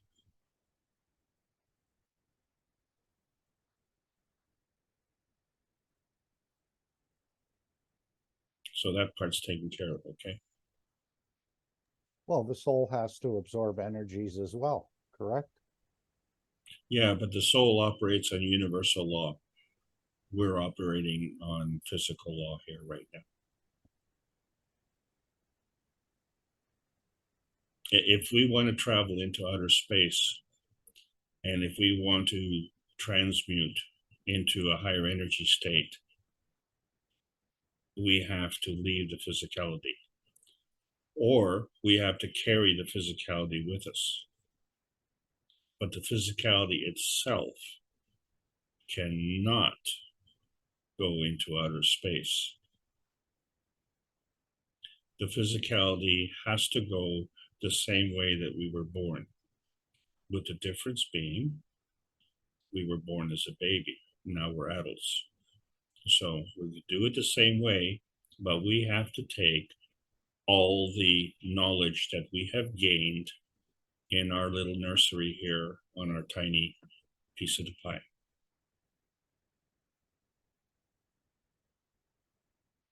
It seems like the physicality could be manifest within the soul of the man. For sure. And travel that particular way with the soul of physicality manifested as the soul of the man. But not necessarily. But it could manifest in the soul of the body.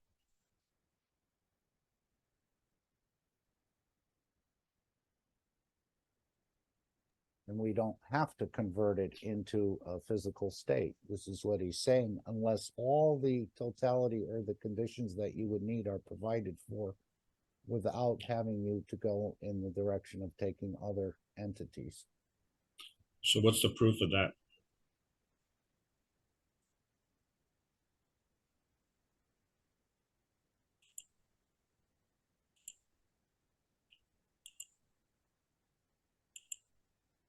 You don't get hungry when you dream? Well, no, the proof of it is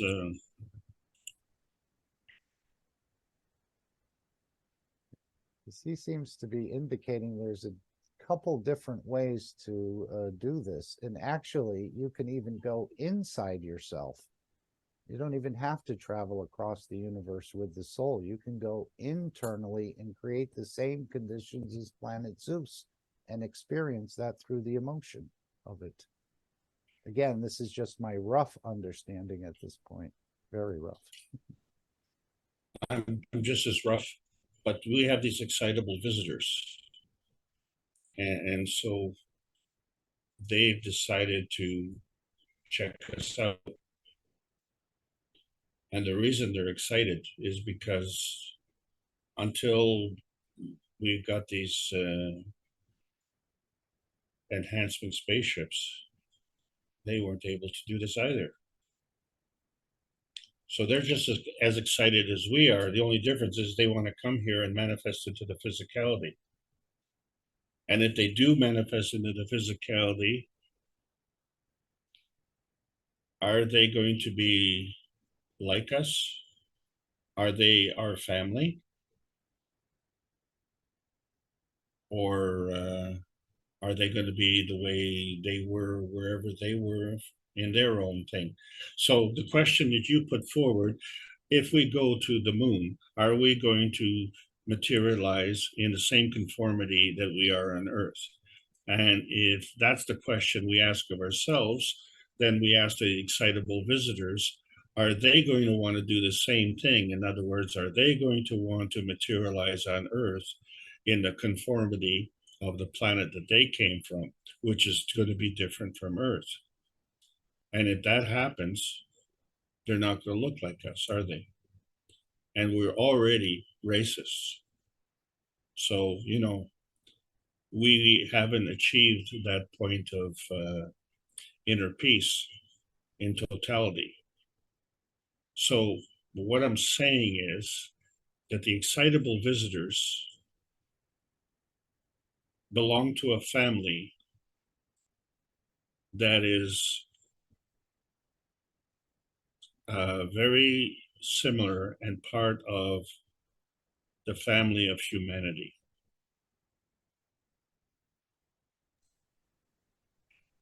Hi, Alex. It's Diane. Hi, When Diane. when the spaceship came to see me and my neighbor, like I jumped up and down, like when you're doing jumping jacks, because they were like right there. I'm like, but there were windows, and they just hovered there or whatever. But and so I just thought, well, they can't communicate or whatever. They're communicating with the soul, and then they stood there for I don't know how long. Not as long as, because it was pretty fascinating, but I don't know that. Oh, I'm losing my thought now. Well, But were they friendly? they must have thought I was crazy. I was jumping up and down saying hello, like I want them to come down and see, because I believe always. Okay, But so you were being friendly? I was being the excitable one. Yeah, but it was a friendly excitement. You weren't panicking. Yeah, yeah, And and they must have felt the emotion. so, and were they responding in a No, friendly? they just hovered there, and then they just took off. I thought, oh, okay, they communicated. And like later when I found out like soul talk and from Mr. Cash, I thought, well, they're talking to my soul or whatever. But they didn't make any communication that I was aware of, but I was excitable. That's all I wanted to say. I was the excitable one. Yeah, but they didn't attack you. No, I didn't think they would. Okay, well, this is the problem and the solution actually. So you exchanged energy with them in a peaceful manner, and you got that peaceful response. So you were feeding a peace emotion, and they responded peacefully. They But could have. yeah, I was excited. Yeah, for sure, for sure. But uh, that excitement came from the belief that they were benevolent. Yeah, yeah. But if they were hostile, you'd be excitable in a different way. Yeah, they probably wouldn't have just left. They were attacked or whatever. I didn't Okay, feel any attack. I felt you didn't, like right? excited, but they didn't come down or anything or say hello or anything. They just No, hovered. no. But the point is that there was a friendly nature between you, and you're part of a family, and they are part of a family as well. But this family has an affinity to humanity. You see, the farmer has a problem. If a farmer is raising a cow, he cares about the cow until such time it's ready to slaughter the cow. And the farmer doesn't slaughter the cow, he just takes the cow to the slaughterhouse, right? Because at that point in time, the farmer's attitude has to change. from that of being friendly and nurturing to the cow to being wanting to kill the cow. This is the problem with that the farmers have. All the farmers have it, whether they're farming vertical people or horizontal people. You know, they have this problem with their soul, and so imagine now that you're the cow and you see this benevolent creature, which is a farmer, and is taking care of you, and then suddenly they turn on you and they say, well, that's enough of this friendliness, now we're going to slaughter you. And so that becomes a deception, right? The cow then gets deceived. So the point is that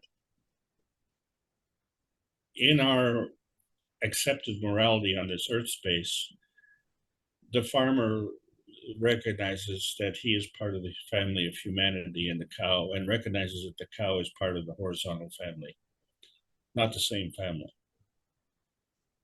And so this becomes an important point, because the farmer basically puts the cow in a prison he calls a farm field or a barn.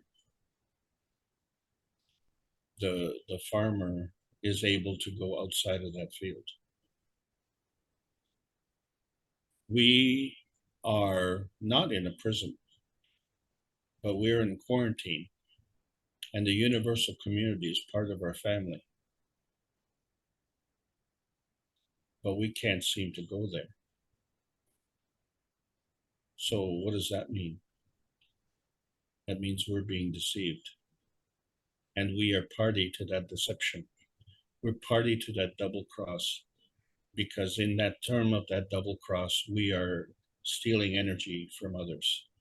And we do this by lying, cheating, and murdering, and through deception. And that's not the human way. That's the adopted human way on this planet. It's not the way of the universal community. And it's the way that we were born. So we were born the way of the universal community, and we are now conducting ourselves in a deceptive manner against ourselves on this planet.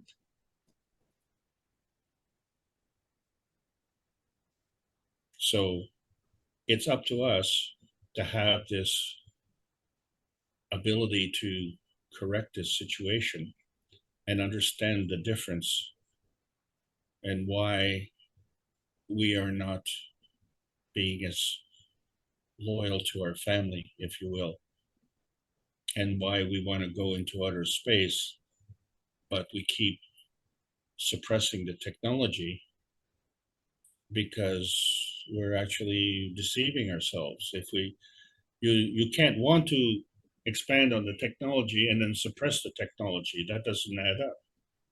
So this is a problem for humanity, and we need to resolve that. And one of the nice things about these excitable visitors is we realize now, well, they have the same problem that we do. And they're just as excitable to exchange with us. And, you know, like, think about it. You're excited to see them, but, you know, how excited are they to see you when they know that you and your family, you know, do a lot of loose harvesting, stealing from others, energy binding at the expense of others. And you said, no, you're not like that. Well, yeah, you are. And so we need to elevate ourselves into a higher energy state. And so we find that that energy state does not allow this hooliganism to carry on. And so the connection is to carbon 14. And when you look at that connection, you find it isn't just carbon, it's carbon and connected to something else. All things work in combination.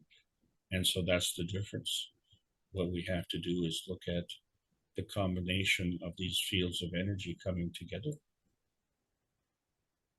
And so you know in your heart, okay, you don't need to know from a scientific point of view.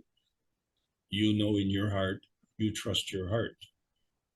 You know, your heart is not a spy inside your body. Oh, yeah, I fooled you. You know, you trust your heart. And that's what we need to do. We need to trust our soul, because our soul and our heart work together. And we need to quit eating other beings so they're not afraid, or not afraid. They're probably not afraid, but they don't want to be around us because of the loose harvesting that we're doing stupidly. Enough. Okay, Interesting. thank that you. Yeah, I'm glad that they were comfortable enough to show themselves. I know Mr. Kesh said they don't want to show themselves. They're a little bit shy in a way because of what we may do with them. Yeah, they didn't show themselves. They just showed the ship, and there was windows, and I couldn't see through. It looked like windows to me, and the blue bars between. So I couldn't even see any beings. So they never left the safety of their shell, sort of thing. And if they could come and have the same conformity as you, they wouldn't be shy to show themselves. So I'm suggesting that they didn't, because they came from another planet. So that planet would have a different field inertia. Yeah, unless they looked like a cow and they thought I'd eat them. I don't know. Well, no, they wouldn't. They wouldn't look like a cow. They would. They are a sentient being, and they're obviously have greater capabilities than the horizontal family. So, but they're not necessarily. I would say that they have an affinity for the humanity family, but they're of a different variety, and it only stands to reason that there are different varieties of humanity in the universe. So the problem that we're having is some families like eating other families, and I think we're starting to realize that as long as we continue doing that, we are feeding the problem.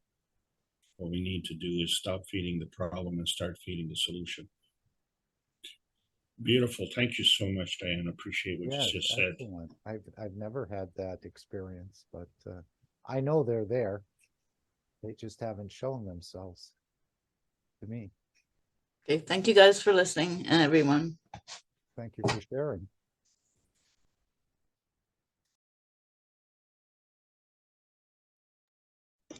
Alex, Mark is Dean here. May I just quickly say something? You can, yes, Dean. I was going to be a smart conversation there, but You're just going to let it fly, let it go. Let it go. Let it go, yeah. So, Diane, when you said that the craft just was there, and you didn't think they came to see you in the physicality, but they travelled all that distance, and quite possibly they were present with you in many different ways. This could have been on a physical level that you couldn't sense or feel, or maybe you did. Do you remember the sensations that you felt through your body, through your skin, through the nanocoating of your skin? Did you sense anything? Did you sense anything in the hairs on your arms or anything? I just remember being very happy and excited that they came. But it was just shortly after, like, I'd been making GANs, and I thought it was the GANs that attracted them. Because my friend, he had GANs in the car, like, and he saw it. He was coming from Kamloops, like another place, and he could see them following him. And then he came. It was about 2 o'clock in the morning. I was in my art shack, and he said, "Diane, come on! I think I seen a spaceship." And I come out, and it wasn't just a light, and it came, and then it was a spaceship. I don't know what else to say. It was like this, like had the round part, the round top. But anyway, Did it look very physical, or did it have did it feel more transparent, more of I would say it was luminous, but there was luminous? actually what I saw and what my neighbor, he was explaining what he saw, it sounded a little different. Like I saw like these windows and the blue light behind the windows, and it was like a luminous top, I guess white, not really silver, but whitish and kind of glowing, but not really. But the blue, like that really stood out for me. It's like these window shapes in the middle of the saucer, and then they were these about maybe 4 bars. That's up. I can't remember for sure how many bars. And then it looked like windows, but I couldn't see anything in the windows. All I see was the blue light in the middle, and then the top and the bottom of the spaceship. It's interesting, Diana, that you just said that you yourself and your neighbor saw it differently. Yeah, he didn't say the blue light. I don't remember what he said, but like he saw what I saw, the shape, but he didn't see the blue window thing. I can't remember what he said he saw. Like he saw a spaceship, but he didn't see the blue window kind of things that I saw. You said this was in the recent period, Diane? That was about when I started making gowns about 4 or 5 years ago. Okay.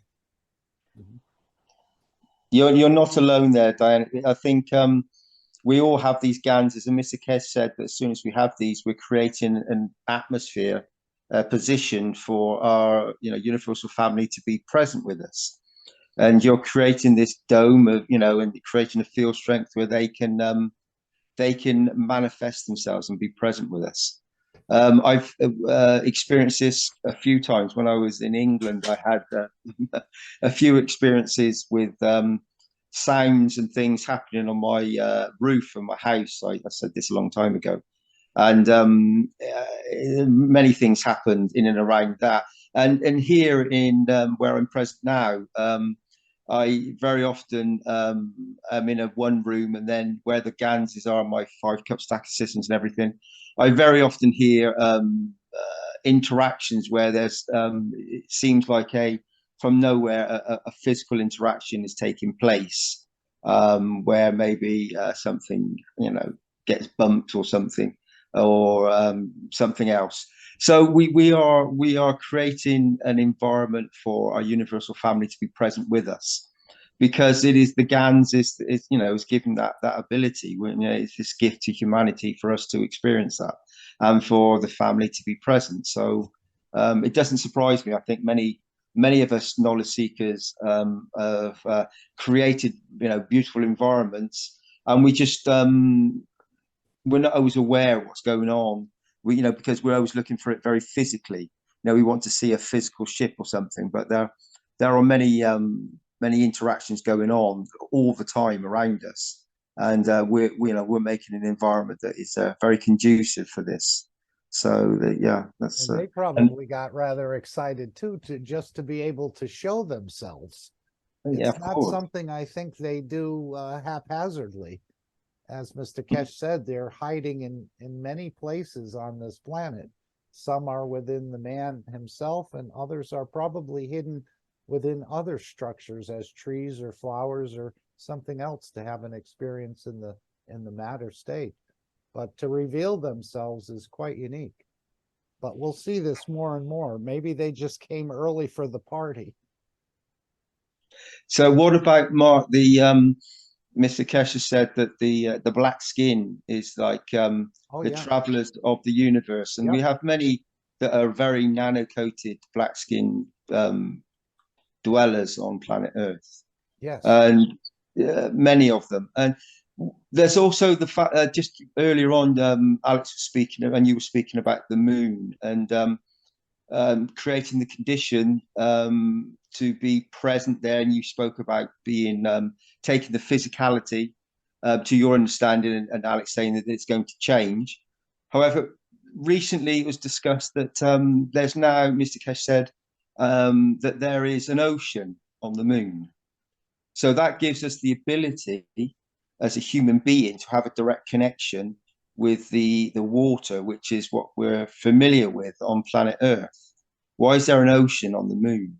What's the connection there? And is that ocean, is it full of the same liquid substance,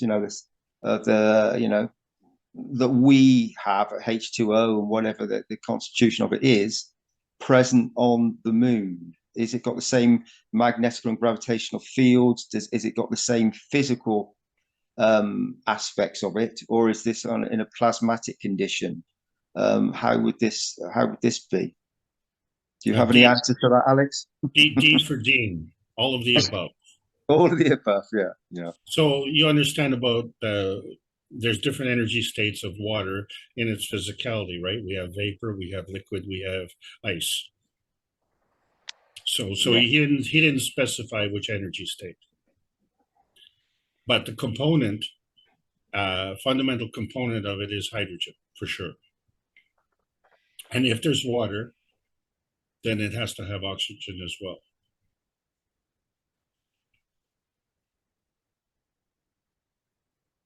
And you think this is in the matter states, Alex? Well, I know no, we haven't specified. No, we haven't specified which matter state, capital M or small m matter state. This is the mistake we keep making. We keep making assumptions that we are going to manifest in the physicality, and then everything operates in the physicality. To make the connection, if we want to travel in outer space, we have to dematerialize. And how we do that, we're not specifying today, but we have to dematerialize. So the transmutation is done on the soul level. The soul has all what it needs to be able to achieve that. Now, what is different is that we have the capability of taking our physicality with us. And this is the excitable part of it. It not only excites us, but it excites our visitors as well. The concern is, if we go to the planet where these excitable visitors come from, we're not going to look like humans. We're going to look like them, aren't we? But are these excitable visitors going to come here and look like us, but they're not manifesting because they know that they can't look like us, because our planet has a different field strength than their planet. So the new technology is allowing us to go to their planet and manifest in the human conformity that we are familiar with. But then wouldn't we be strange on their planet? Yeah, I don't think you can manifest as a man on the planet. You can manifest within the soul of the man as a physicality or as a man. But if you're going to manifest in the matter state, you're going to have to work according to the inertia and the gravitational magnetical fields of that location. That's why I think he was saying to choose or pick a destination where the totality is provided for you, where you won't have to be subject to killing other entities. So it looks like there's some, you're going to take some discrimination in a way, and where you can go there in the energy state, but to carry through the full transmutation may put you in a position where everything won't be available to you, as I understand it at this point. But the one thing you can hang your head on is that the universal community, or ergo the universal family, is part of our family. Of course, they're from the same creator as we are. They're from the same creator as we are. Well, cows are from the same creator as we are too. Correct. But they're not part of our family. I'm saying the universal family. Yes, they are. If all souls are equal and it all comes from a single ray, and the creator's in the cow as well as the man, as well as the plant and the tree, aren't we all in the same family? It was all built on top of the soul of the creator. No, it all depends on the field strength and the capabilities. What I'm saying is the family and the universal family will put out the welcome mat for us. Okay, because they are peaceful. They will only put out the welcome mat for us if we are peaceful. That is the criteria for allowing our travel into outer space. And Alex, the amino acid aspect of the planet, and so like going back to the skin and those channels, those interactions, the magnetic and gravitational that you're speaking about, and the antennas and the amino acids that attract us, and then the amino acids that maybe aren't present on the moon, and then the amino acids that would be from the solar system that connects us all, and the amino acids of the galaxies and the universe as amino acid, as a structure that would connect all of us as one family. So and what is that? Is that how would you describe that? Carbon-14. Carbon-14, yeah. Right, and I think Yeah. we have more carbon-14. He said the C12 is the matter state, right? So how can we have C12 in the body if we're in a vacuum and that it's not in the matter state? Perfect. Oh my God. A plus plus plus plus plus. Hardly. Mr. Kesh No. said that in the last You know, workshop. I'm just repeating. because yeah, what he but said. you repeated it intelligently. So you understand that inside your skin, you are in a plasma state. Thank you very much. Beautiful.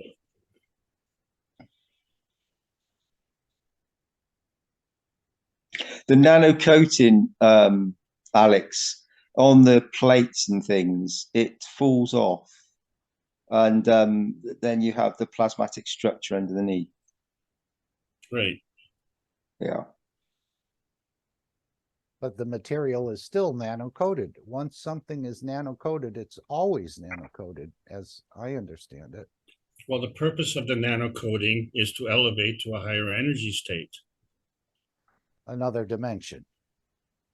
Yes, you could say it's another dimension. Yes.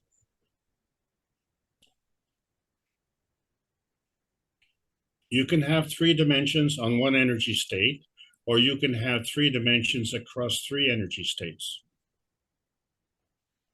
Does that make sense to you?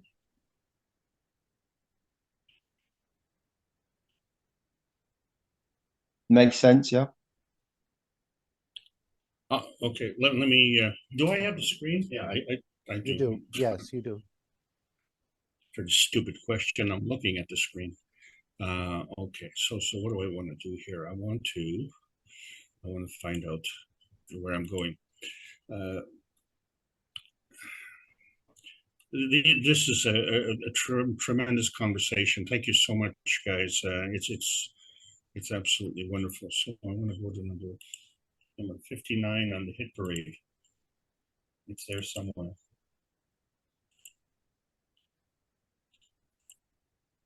Number 59 on the Plasma Highway hit parade. Each of these energy states, there are 3 levels of energy states. So there's the physicality, there's the carbon-14 highway, and then there's the soul highway. And each of these are in a different energy state. And you can travel on each highway, or you can travel from highway to highway. Whatever you're traveling to has a magnetical gravitational relationship and an in-between point. And you are in that in-between point. And so you and the launch point can go to you and the landing point. Does that make sense? Would you repeat? Say it again, Alex. You and the launch point can travel to you and the landing point. Without going anywhere. Yeah. No, but you are the traveler. Okay, are you traveling inside yourself or are you traveling outside yourself? You are your soul, right? You are the real you.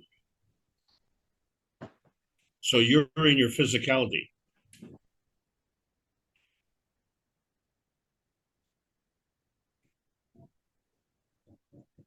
So if you want to travel into outer space, you can travel with your plasmatic reality, right?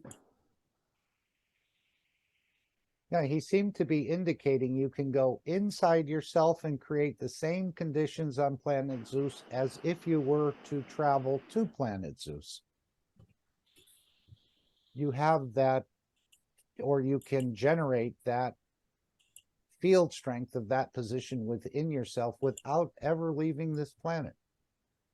This is what I was picking up out of the last workshop. Or you could travel across the universe. I know he talked about going inside yourself to balance yourself, to give to certain organs. Mark, the first example that you've made, Mark, is called dreaming. You could travel somewhere and not take your physicality. You do that every night in your dreaming. The soul of the man, that's the essential you. The soul of the man is always in the plasma state. It's never in the physical state. The soul of the body can manifest into the physicality. That's materialization. So the soul of the body can manifest and the soul of the body can materialize. But you cannot go into outer space in the physicality. So the physicality and the essence of the physicality has to be encapsulated. Right, but it still operates. I know in the reactor group, and we went to the moon, and I was inside the bubble of the soul, but I kicked the sand Exactly. with my feet. Exactly. That's okay. You said the same thing that I've said in a different way. We both agree. Have you, Alex, if you ever had, I remember a long time ago, someone once came, I was in front of someone physically, in physicality, and they said to me, "You're here." I said, "Yes." Why? He said, "Well, I'm sure I just met you like 20 minutes down the road. I was having a conversation. I saw you." He said, "Were you there?" I said, "No, I've been here." So you get like this effect where someone, the soul is in a different position, and another soul Yeah, sees this yeah. or senses this, Interacts somehow with it. interacts, yeah. And so you're in more than one point. On the plasma highway. Yeah, yeah. Yeah, I think we have quite a bit to comprehend and understand, but we have a master guiding us, so he knows exactly the procedure we need for this planet, in consultation, I'm sure, with the universal community and the universal councils, let's say, of how this is proceeding. Again, this is all well planned out. This is just not off the cuff, so to speak, even though we look at it that way sometimes. This has all been planned very thoroughly.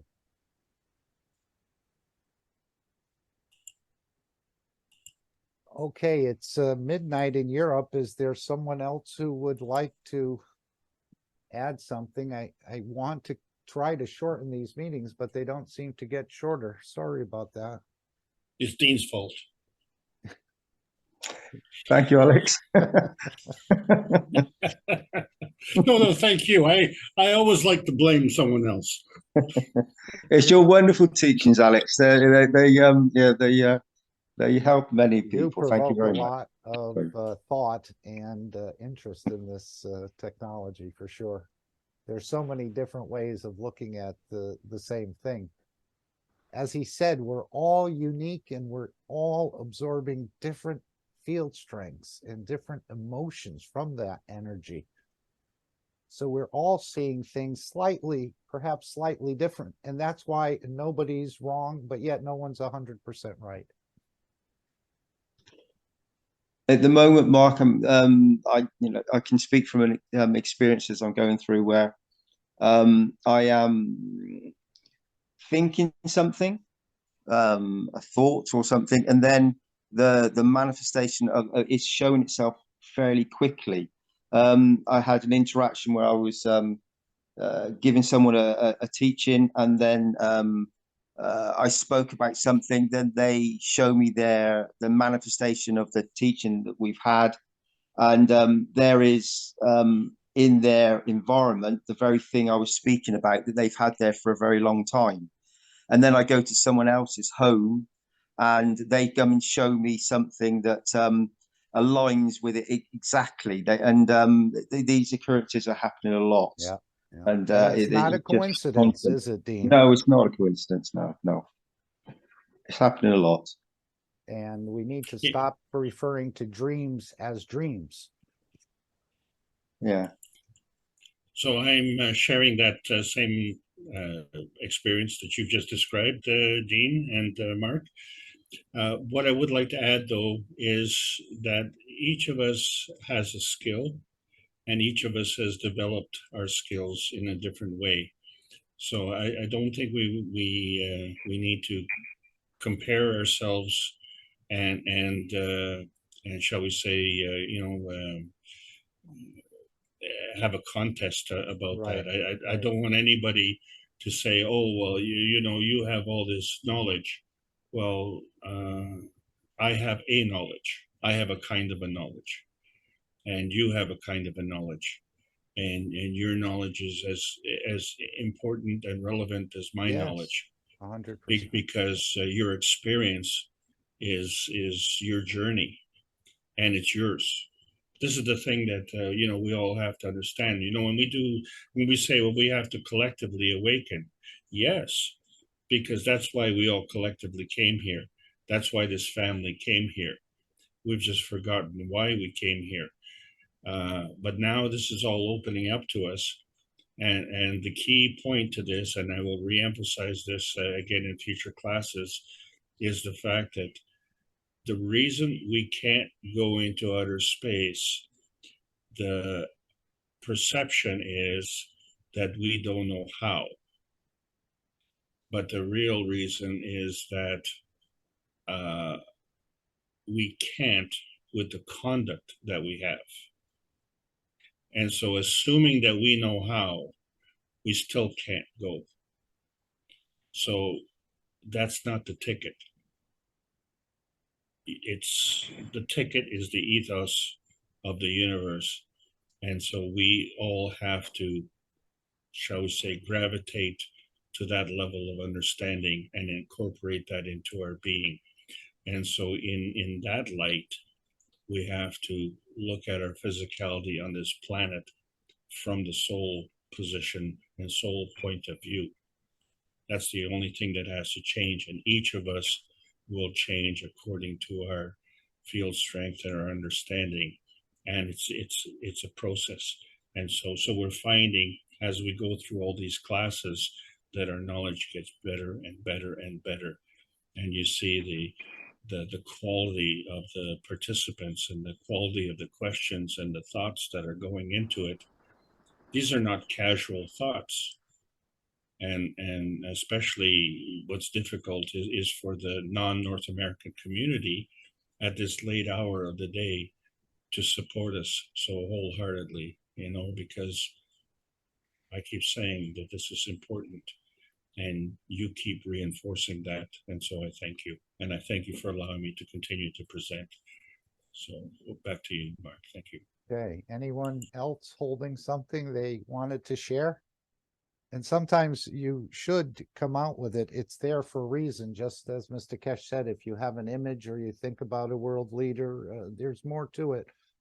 Give to that person. So if you have a thought or something you wanted to share, you'll find that it connects later on to something else. And if you don't share it, you'll say, and I do this sometimes, I should have shared that back then, because it's coming full circle sometimes.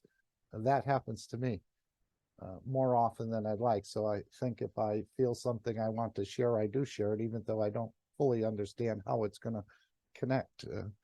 But then you find out later on it does connect. And just for the elevation of the others. Okay. All right, Alex, I'm going to share the screen. The International Monetary Fund is coming out with a coin. They're calling it the Unicoin. And this will be one of the central bank digital currencies. Of course, the Kesh Foundation has a coin as well called the Kesh coin. And if you want to put a few of those away, everything seems to be changing to digital. And I know Mr. Kesh said there'll be a whole program. You won't actually receive the coin, but it'll be a secure coin, and it would be credited. It's sort of in an account. And it can't be really tampered with. If it is, it'll be shut off and then another one reissued, as I understand it.